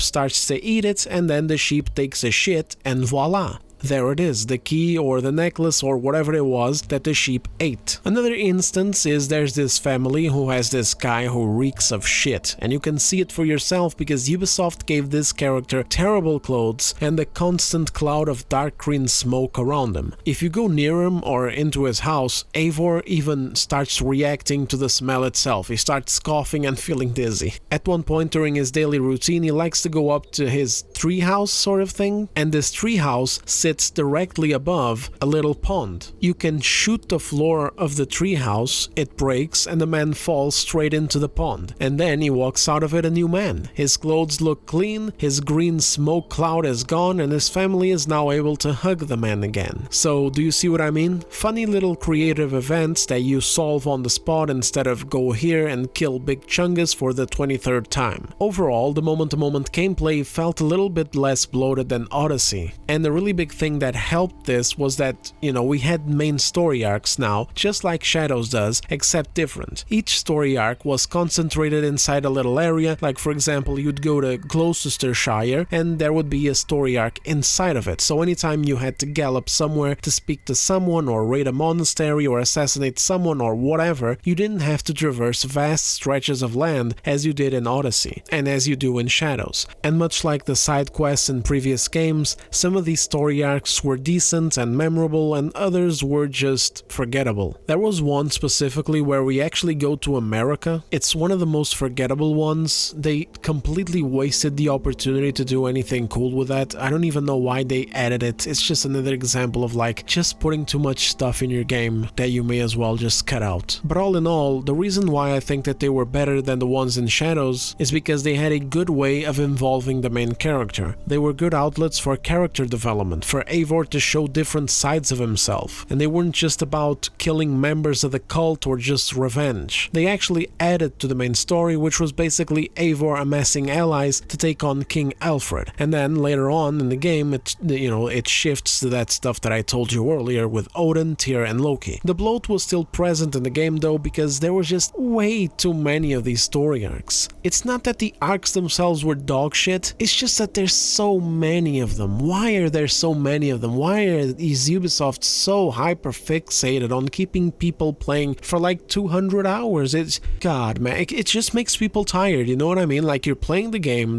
just doesn't move on. You want something interesting to happen in the plot, but the plot is only, like, it only has enough interesting content for about 15 or 20 hours, but Ubisoft is like, well, 15 or 20 hours is not enough, so let's stretch this shit out until like 80 hours, and then you're just bored. You're just bored and you want to take a break, you don't want to play the game anymore, and then when people leave, some of them just don't ever come back. And the size of the world was also just too big and there was way too much shit to collect in it. The world looks gorgeous, I love the ruins dotting the land, the castles, the monasteries, the towns. It all looked wonderful. And in one of the DLCs we go to Ireland and Ireland was even prettier. But there's just way too much empty space in between locations. There's no reason for the size of the world to be so big. These fucking people need to learn how to compress things, how to make them small, you know, compact them, make them compact. packed. And if they do that, they are one step closer to making their games more engaging and more fun and less boring. And to finish up with the Bloat in Valhalla,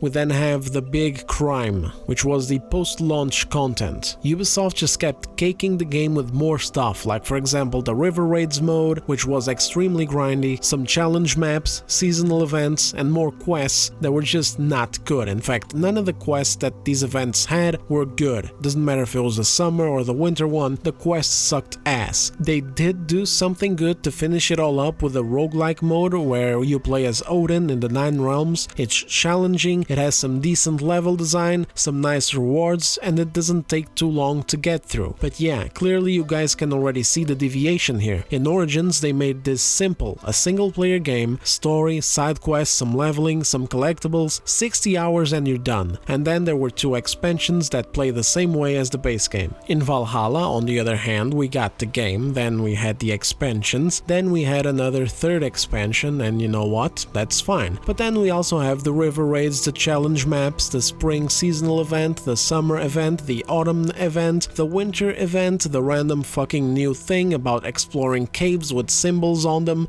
to get some armor, also some crossover shit with Cassandra from Odyssey, I don't even know what the fuck that was. Then more challenge maps were added on top of the previous ones, France and Ireland were also added to the River Raids mode, and finally they close everything off with a roguelike mode. And this is already while they kept pumping the e-store full of garbage, including outfits from Monster Hunter, Destiny 2, and more random glowing shit armors like a steampunk power armor, some Iron Man suit. It was disgusting. Straight up disgusting. This has been a stable rising issue throughout the series, and I believe that Shadows is going to be even worse as Ubisoft rolls out more content for it in the coming months.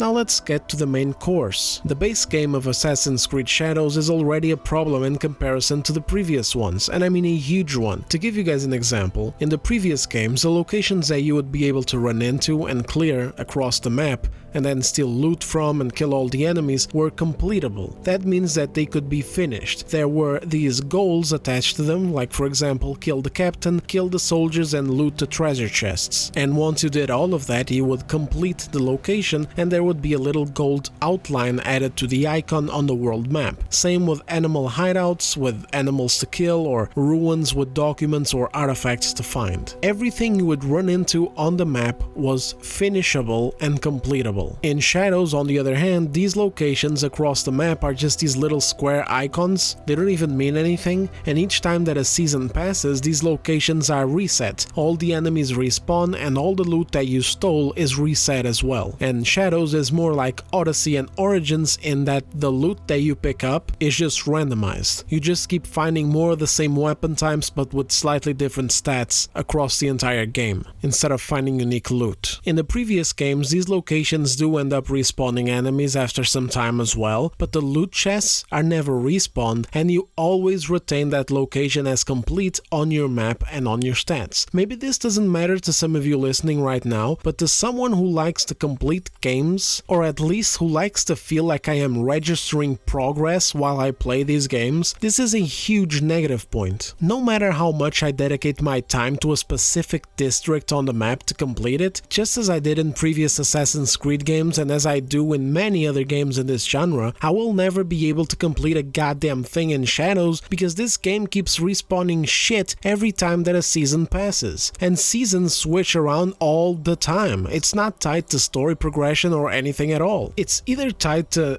random garbage that you do or tied to playtime itself. I think it actually may be just playtime because I've had it happen to me where I accepted a quest to go kill a moron miles away and then I went there and, you know, the moron was inside of a castle, so I took on the challenge of clearing the entire castle, killing all the captains, taking their key and opening the big chest in there. And then when I was done with all of this, I fast traveled back to a point near the quest giver so that I wouldn't waste another 10-15 15 fucking minutes digging around on the horseback, and the game changes seasons during this time. So basically it's like it implies that it took me 3 months to go clear out that castle and do the assassination and return to the idiot giving me the side quest. Oh, and by the way, of course, the castle that I had just cleared was back to being fully reset with all the enemies and all the little glowy little thingies, which is the loot that I just got. All fully reset as if I had never even been in the place. Does Ubisoft think that we have unlimited time to play their shit? I despise this design choice. I think it's genuinely terrible, and it sadly goes hand in hand with other crap in this game, which is why I don't think that it's a one-off mistake, but a pattern that Ubisoft is following to turn this franchise into a literal live service slop machine, where the story is garbage that is allocated to the background, side quest quality is so bad that you may as well have AI making them. In fact, I would not be surprised if AI is making side quests already, and even some of the main quests, to be fucking honest with you. And the game world keeps resetting its shit so that players can keep playing more and more and more, preferably while engaging with the various premium currencies in the game tied to the e-store, where they're selling glowing bullshit already since launch for $20 a pack. Please recall that Valhalla only began adding this crap after launch, but now in Shadows they're already here since the start. $20 for some armor set, weapon skins, and some garbage for your hideout. Not that long ago, $20 got you a whole story expansion for a game. In fact, in Valhalla, Dawn of Ragnarok added multiple armor sets, multiple weapons, including a new weapon type, a whole new region to explore, with a story to tell, and new ways to play with Odin using his powers, and it was $40. In Shadows, $40 gets you 2 ugly-ass neon cosmetic packs and a medal saying #1 dumb fucking customer. This is fucking egregious, fellas, no other words for it, and no excuses whatsoever to defend it. Yet, to this day, we still got total morons, even content creators, big ones, taking any opportunity to defend this game and make fun of the people talking shit about it, but we'll get to that in a separate video. Now let's get back to more of Shadow's Bloat. They also brought back the constantly repeating side quests. Anytime you want, you can access new randomly generated side quests and contracts, and much like with Odyssey, you need to do them because once again the progression system is boned, and you level up very slowly so that they can keep encouraging the player to do what? Yep, you guessed it, keep grinding, keep engaging with the garbage. Unlike Odyssey though, you'll be fucked trying to find some good, funny, adventurous side quests in this game. Between the terrible writing, horrible characters, and abysmal voice acting, you got fuck all. I didn't even bother to engage with them after a certain point. I just quit all side content. This wasn't just wasting my time, it was physically hurting me. But wait fellas, there's more, because for the first time ever, a Ubisoft Assassin's Creed first, we have a battle pass in the game. A grind fest of a battle pass in a single player game that we are supposed to take seriously because ooh, the story of the legendary Black Samurai and the revenge of Naoe. Get fucked. If you weren't already convinced that this isn't a game to take seriously over all the things that I already told you, and if you weren't already convinced that Ubisoft is pushing way too goddamn hard on this fucking monetization bullshit, trying to turn their games into live service slop, here you go. But fellas, wait, because sadly there is more. But don't worry, I'm not going to bore you with every detail. Instead, I'm going to address a very common and very important piece of criticism that I see online. So one of the things people defending this aspect of the game usually say is that it's all optional. We don't actually have to engage with side content. Overall, I think this is a piss poor excuse right off the get-go because a good open world game needs to, be a good open world game. If you fail so miserably on your open world design, your progression system, your moment to moment, your side content, etc., to the point where the solution is to just stop engaging with it and just play the main story, then you screwed up your game. But anyway, sure, let's take the advice and let's focus on the main story. Let me give you the example of one of this game's many main story arcs. I don't remember the name of it anymore, by the way, it is what it is. My brain literally starts dumping information into the sea just to protect itself from brain damage, but it was one where we have to assassinate a guy named the Ox. Yet another loser who was there during the night of cringe. So I went to a fort and I cleared it because it was on my way to another quest somewhere else, else, and then I got this cutscene here with the dude coming in and being all menacing, you know, oh, against these monks and stuff, wanting to either recruit them or kill them if they deny to join him. We are already there, we could strike him down, there's literally no danger whatsoever, it's less guards than what we usually already see in regular forts and castles in the open world. In fact, when the cutscene ends, we do have to go into this fort itself, which has these men posted around it, but instead of going in to kill the Ox and finish the damn job, we are just going in with the goal of rescuing the main monk guy, and the Ox just poofs into thin air, he just disappeared, he's no longer there. But Tez, I hear you say, stop being so unfair, maybe he just left the fort and left his men behind to guard the monks. Not everything has to be shown, you can infer something that happened if you stop being such a grifter. Okay, fine. Then here's the new plan. One of us goes to rescue the monk fella, and the other goes and kills the Ox. There is no better opportunity than this one. He's alone on the road. If he has any guards with him at all, it's just a small detachment. It's literally perfect. Like, why do we even have dual protagonists, both of them united in the same goal in this game, if we can't even use them when it makes sense, and instead we just use them whenever the plot wants us to? While I was down there rescuing the monk from his guarded fort, where was Naoe? Taking a dump in the woods while I did all the work? At least add her onto the map as an AI companion or something. Whatever, let's just move on. So then from there we save the monk, and then we learn that the Ox is over at another fort slash castle. Let's just call them forts from here on. They don't seem big enough to be castles, but anyway. So we learn that he is in another fort, which is very heavily guarded apparently, and we cannot go into it because, oh man, oh fuck. Too many guards, bro. It's literally impossible. It's undoable. Not even Naoe, the amazing ninja infiltrator, can do this. We have to find another way. We have to plan a heist of sorts in order to be able to get into this fort. So how do we start doing that? Easy. We have to go into another heavily guarded fort nearby and steal the plans for his fort so that we can find a weak spot.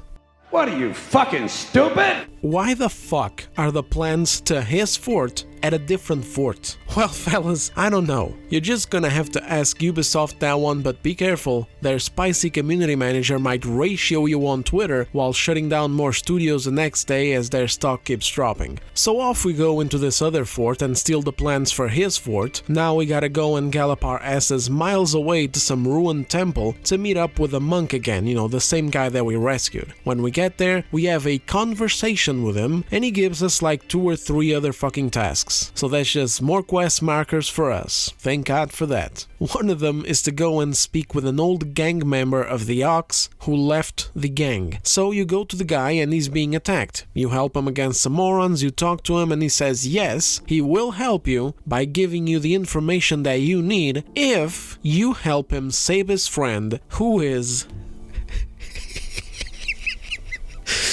at another fort. Guys, I swear I am not lying. This is the quest.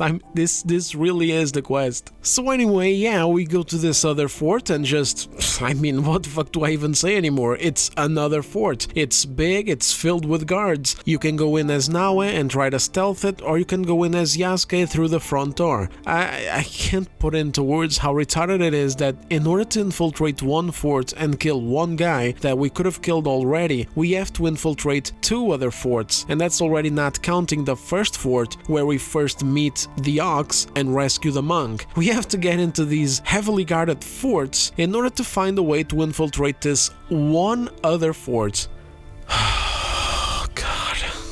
So you save the guy, you get out, you go back to the other guy, he gives you the information that you need, and then you go to the other task from the monk now, which was to find a merchant. So here we go again, galloping like morons across another stretch of boredom, because of course we have nothing better to do with our time, and we talk to a guy. Then we gotta follow this guy and he takes us to the main merchant guy, and he has a business proposal. And guess what, guys? Once again, yes, he will help us by sneaking us onto the fort on some merchant cart. By the way, you never see this happen. There's never any presentation whatsoever. When it's time to get moving, the screen just fades to black and you spawn inside of the fort, just like the last time with that castle invasion. But anyway, yeah, he'll help us if we go somewhere else first and kill some dude that he doesn't like, who is holed up in some ship nearby. So I'm thinking to myself, fine. At least this time around I don't have to go into another fort. Except the goddamn ship that he's talking about is one of these big-ass castle ships caked in fucking guards and is also surrounded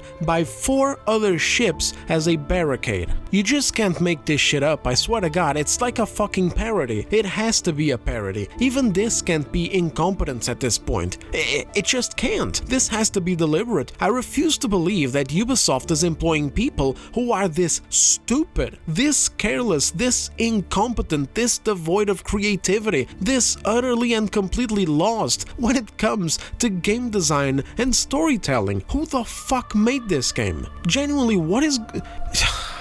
All I had to do was kill the Templar in the first fort where we first find him. That was it. But fine, the story can't just end like that. Fine. Then we have one more fort. All I had to do was infiltrate this one more fort. That's it. Just one goddamn fort and kill the Templar inside.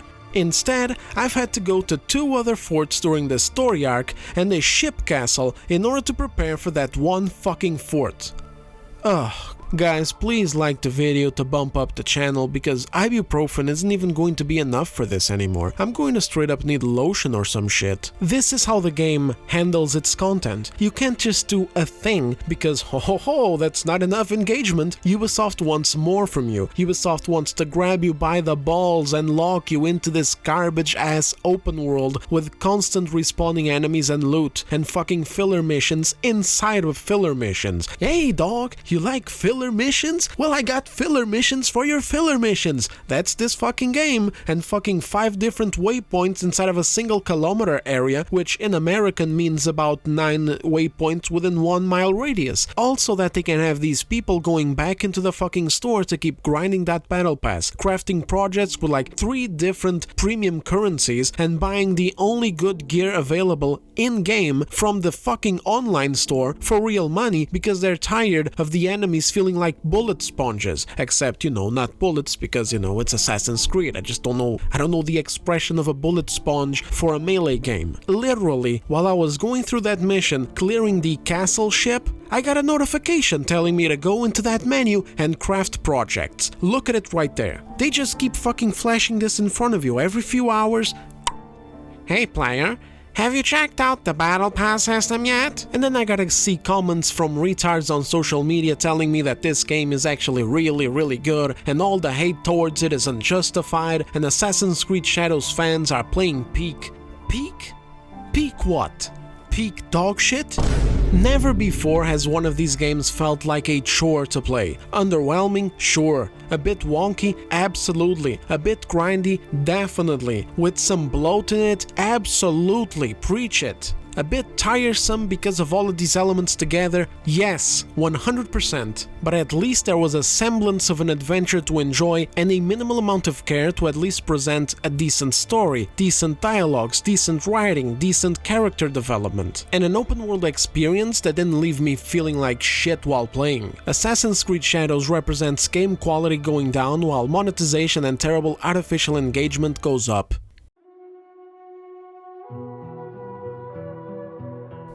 This point, I'm going to be trying to keep short. I don't mind going further into detail in a future video, but for now, I'm just putting this in here so that this video doesn't feel incomplete without touching on the combat. Origins, Odyssey, Valhalla, and Shadows are all using the same baseline foundations and template. When making Odyssey, Ubisoft took Origins combat and worked on it to make it smoother and add new features such as the abilities. Then, for Valhalla, since they already had a solid foundation for the combat, they went ahead and focused on adding even more features, so they doubled down. So we got a bunch of skills in a big skill tree to unlock, and several of them were even new moves to use in combat casually, like for example throwing fallen enemy weapons, stunning enemies and finishing them off with bows or with the stomp, rolling over enemies' backs in unblockable attacks, stabbing them with a hidden blade, slide tackling enemies to knock them over, so on and so forth. Beyond this, we also had way more abilities that consumed adrenaline. There was a huge variety of them to pick from. Not all of them were about doing damage either, some of them were more tactical. All of this is gone from Shadows. The ability variety has been drastically reduced, and those smaller skills are nowhere to be seen. Granted, a lot of them were very wonky in Valhalla, but much like the combat was at times rough in Origins and then was smoothed down in Odyssey, the natural progression here was to smooth out these mechanics for Shadows instead of removing them. This makes Valhalla be the one with the most complete, diverse and fun combat system out of the two. But it's not just that either. Valhalla also had more weapon variety and freedom to use them. We could equip weapons on the right or left hand, including dual wielding them without restrictions. You could dual wield a sword and a dagger, or an axe and a hammer, or two small axes, or hell, you could even dual wield shields and use them in combat. The choice was yours, and weapons had different movesets depending on which hand you were using them in. Also, depending on which hand you used them in, you had a different special ability to use with each weapon. And since you could also switch hands mid-fight, you could equip two special abilities that would be necessary for different situations. For example, a spear did a very strong forward lunge, and a two-handed axe did a twirl move that hit enemies around you. So let's say that you were in a tough situation with a lot of rats or wolves around you, and you could switch hands to the axe and attack enemies around you, whereas if you only had one enemy that you were fighting against, maybe switching to the spear would be better. And I'm talking about while dual wielding them. I'm not talking about switching weapons. I know that all of the Assassin's Creed games so far have two slots that you can equip weapons in, you know, like a sword and a dagger, and you can switch between the sword and the dagger mid-fight. I'm talking specifically about Valhalla's system, which allowed you to equip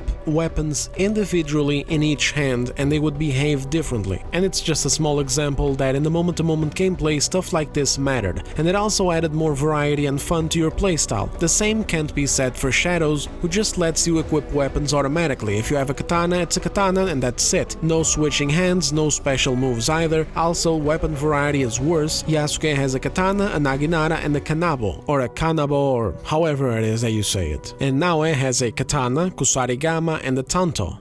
Beyond this, they have their own ranged weapons as well. Naoe has a shuriken and kunai to throw, and Yasuke has a bow and a gun to shoot. This sums it up to 6 melee weapons, 3 for each of them, which brings it close to the previous game's amount of weapons. However, it's important to note that these characters don't play the same. Naoe is bad in combat, and Yasuke straight up sucks at stealth. It's pointless. So in order to take full advantage of weapon variety, you're forced to switch around between these two. While the concept of having two characters that play differently could be interesting, they don't use it here at all. All we're really left with is a hindrance to gameplay and variety. There's much more that I could add, but I'm going to stop for now and just add one more thing, which is by far the worst. Shadows manages to have bloat even in its combat system. In Valhalla, we had a posture bar. We could whittle them down by parrying enemies and hitting them on vulnerable areas of their bodies, which were highlighted whenever you used your bow. There were even abilities that you could use to automatically target them and throw an axe at them. Regular enemies, even armored ones, didn't even have a posture bar. They had posture, but it wasn't robust, so staggering them was easy, and once the enemy was staggered, you could do a stun execution on most enemies that you came across. The majority of enemies would die from it immediately. Only ones that could survive it were abnormally stronger ones, such as mini-bosses and bosses. In Shadows, they took this off, and we have a yellow bar that looks like a posture bar, but it's actually an armor bar. This annoying-ass feature acts as a second health bar that, outside of just making every enemy an annoying bullet sponge, for lack of a better term, it also gives them extra poise. So essentially, here's where we're at with the majority of this game's terrible combat. Enemies have their health bars caked up with an extra armor bar. They're so obnoxious that you can find yourself just wailing on them endlessly with your sword. But also, when the enemy decides to poise through attacks, you have to stop wailing on them and dodge or do a parry. Ideally, if you did a perfect dodge or a perfect parry, you should be able to do a kill shot on them. just taking them out in one hit, as it should be in a goddamn Assassin's Creed game. But instead, all you can do is a stun attack sort of thing that doesn't kill them. It just takes away a bit of their health. It's a fucking disgrace. Hitting enemies isn't even fun. It's straight up stupid how you can just have them stand there in front of you as Yasuke, swinging your big ass katana on them, and they're just losing little scraps of health as if you were hitting them with a piece of cardboard. Also, when the armor bar is still there, enemies barely lose any health. Even if you hit them where they don't have any armor, like the arms or the legs or the head, it doesn't matter. You still need to chip away the armor bar before you can get to the health bar. It's fucking ridiculous. Your combat abilities also do very little damage. They have cooldowns on them and are based on adrenaline, just like, Assassin's Creed Valhalla. You would think that since you cannot spam them, they would actually be useful and do lots of damage, at least the basic grunts, but no, they just do a bit more damage than usual. Playing as Yasuke is not as bad as playing as Naoe when it comes to all of this stuff, but the problems are still present there. You can still be playing as Yasuke with your big sword, just chipping away at these morons and they're barely losing any health. This garbage is immersion breaking, it's not fun, and it's blatantly there just to bore the crap out of people. Oh, sorry, I meant it's just there to further extend the amount of time that you spend on this terrible slog of an open world. Maybe also to incentivize you to check the fucking shop so you can pay real money for the best gear in the game, which is all in the store. Thank you so much, Ubisoft. And to make matters worse, the enemy variety is also a disgrace in comparison to Valhalla. This game is basic as piss. You got regular soldiers, big tall soldiers, and samurai guys who can summon arrow volleys from fuck knows where. Also you have some ronin, and also you got some bandits. Some of them use swords, some of them use spears, some of them use naginatas, others have bows, that's about it. In Valhalla there was a bunch of crazy variety to the point of it being ridiculous sometimes, such as these weirdos who threw hot coals from a backpack and they used these big torches against you. They were able to summon like flames on the floor because they would spread oil around. They had similar varieties to this with druids but with poison. There was these really big fat guys in two types as well. One of them used a flail and the others would rush you, grab you and throw you, and if you were in a high spot like in a ruin or a hill, there was no invisible wall to save you, you would just die from the height. There were stealthy bandits who used smoke bombs to get around you, grab you, stab you. They even tried to hide in close bushes or rocks or trees. It didn't always work though, sometimes you would see their dumb little heads popping out, but goddamn, at least they were fucking trying here with enemy variety. Special fighters were unique to each faction. For example, English soldiers had these big dudes covered in armor and with big greatswords. The Picts from the north had these big dudes with great axes and two hammers, and they used a completely different moveset. The bandits had this guy who used a short sword and throwing knives. In the part of the mythology saga there were these big Jotnar with these glaives, so on and so forth. Vikings also had berserkers with axes. There were also animals to fight and animal bosses, though this was a bit hit and miss because they weren't very well animated, etc. At least it had variety to say, hey, this is an open world action-adventure / RPG game. Assassin's Creed Shadows is a literal regression, and that's why I'm so adamantly against it. There is no excuse for them to be lazier than their last game when they're using their last games as a foundation and charging us full price for them. At the end of the day, our tastes will definitely vary. Maybe for some they can't stand Valhalla, maybe the themes are all off, maybe the hook at the beginning of the game didn't manage to grab them and they got bored before they even left Norway. Maybe the way that Eivor moves feels sluggish and they don't even want to touch the game. Maybe some have zero interest in Vikings and have a huge love for samurai and ninjas. All of that is fine and valid, but what doesn't change regardless of subjective views is cold hard facts about the way that from a writing, quest design, storytelling, open world design and gameplay perspective, Shadows is a downgrade in everything except Naoe's movement, the new stealth additions, the graphics, and the weapon customization. And it's also a notable increase of those negative live service and monetization elements. And why would you want to pay for that? Why would you want to pay more money for less, or for largely the same experience that you can get from either of Shadow's predecessors at less money? And if your love for Japanese culture and samurais and ninjas is so big that you need a game like that, then please look no further than games that do it better, like Ghost of Tsushima, Rise of the Ronin, Sekiro. Just play those games games instead. That would be my suggestion to you during what I experienced while playing the game. If you end up having such a hard-on for this game anyway that you just need it because there's something about it that calls to you and you just are never really going to learn until you touch it and see for yourself how boring it is, then at least be smarter with your money and wait for a sale or for a price drop. There's a lot of people out there trying to hype this game up. I challenge you to just look at their posts and see how superficial they are. No one is actually laying out how good this game is and why, they're just saying it.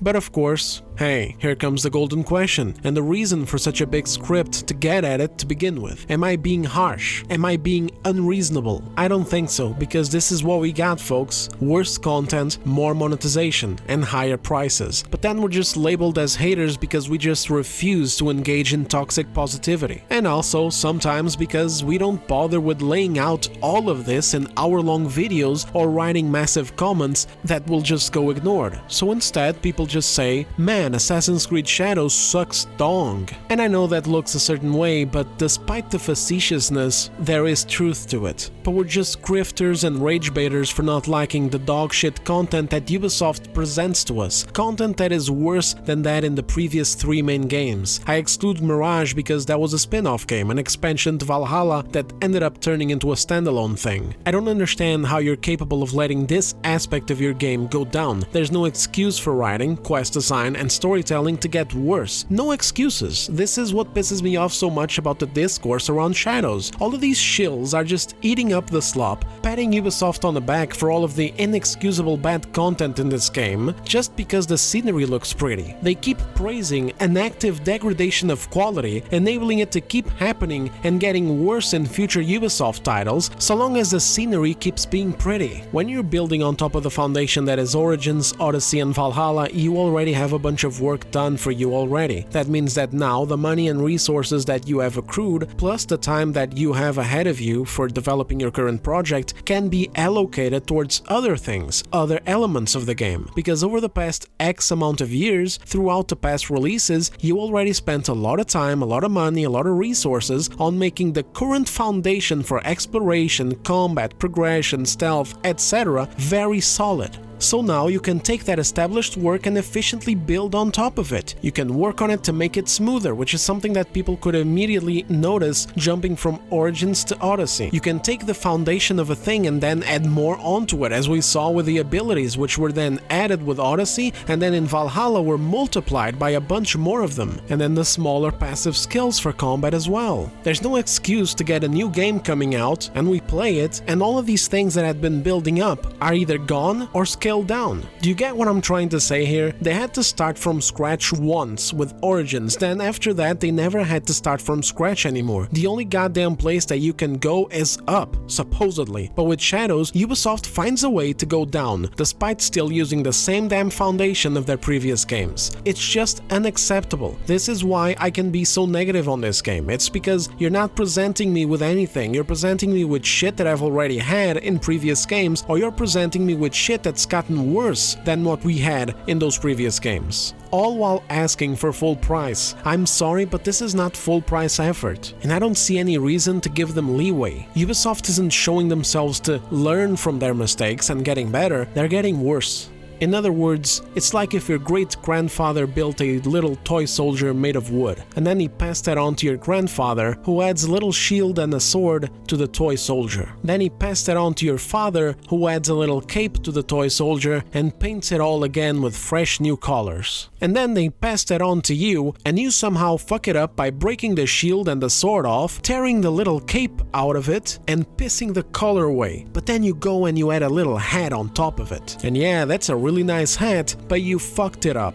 You know, this reminds me of these posts that I saw a few weeks ago when the game was still relatively new, like when it had just come out for a few days. The post was a clip showing an area of the game covered in snow, and then the snow gradually melting away throughout the day, revealing the ground below. In the caption, it was complaining that people are being way too hateful and disingenuous towards the game because nobody ever brings up those nice little details, such as the snow actively melting. I think the caption even directly referenced Red Dead Redemption 2 or Rockstar, are saying that if it was one of their games, people would be praising this feature, but because it's a Ubisoft game, people don't. Some comments were just ridiculous because basically people want you to drop all criticism because of this. It's as if it buys the game some kind of immunity or something, or at least some kind of big tolerance ticket to take it easy with your criticism, to not be so harsh and objective about the problems that you find, because look, the world is gorgeous. There's loads of particle effects. There's violent wind gusts during the autumn that sweep up a bunch of dust and leaves and makes the trees and the grass move around a lot. And look, in the winter, water freezes over in some locations, and you can even slip on the ice. And look at the snow itself covering up all sorts of surfaces. And then as the sun rises, some areas have some of that snow melting away. And if you're walking on rooftops, you have to be careful because you might drop some little snow droplets or little ice things on the floor, and if a guard is nearby, he'll notice it and look up. And I get it. It's a cool detail. It's a nice bit of work and I genuinely appreciate it. Someone in the studio sat down and worked on details like these to add to the world, enhancing people's immersion and overall experience, and that's great. But sadly, it's just a small detail in a game that has a bunch of big problems, some of which literally work against the very immersion that these details added. I look at this and I say, hey dude, nice job. But in the end, the mediocrity, the shit writing, the terrible story, the insufferable bloat, the terrible live service game design elements, etc. inevitably hurt this game so much that it drives people away to the point where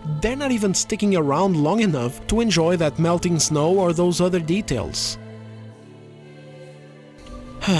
And I guess that's it for this one. If you've made it this far, thank you so much for watching. This one was a pain in the ass to put together, but it will hopefully hold up for posterity, because Ubisoft just gets away with their mediocrity far too easily. Too many fanboys, defenders, and honestly just regular people as well who simply haven't been around long enough playing these games or playing other games in general to realize just what they're missing and just how badly Ubisoft is screwing them and their own franchises over, are sticking around defending this stuff. Again, thank you very much for watching. Sorry for the delay. Feel free to drop a comment to help boost the video, and also if you've got any questions that you'd like to ask or disagreements you'd like to lay out, I'll be down there to respond. And yeah, that's about it. I'll see you guys on the next one. Take care of yourselves.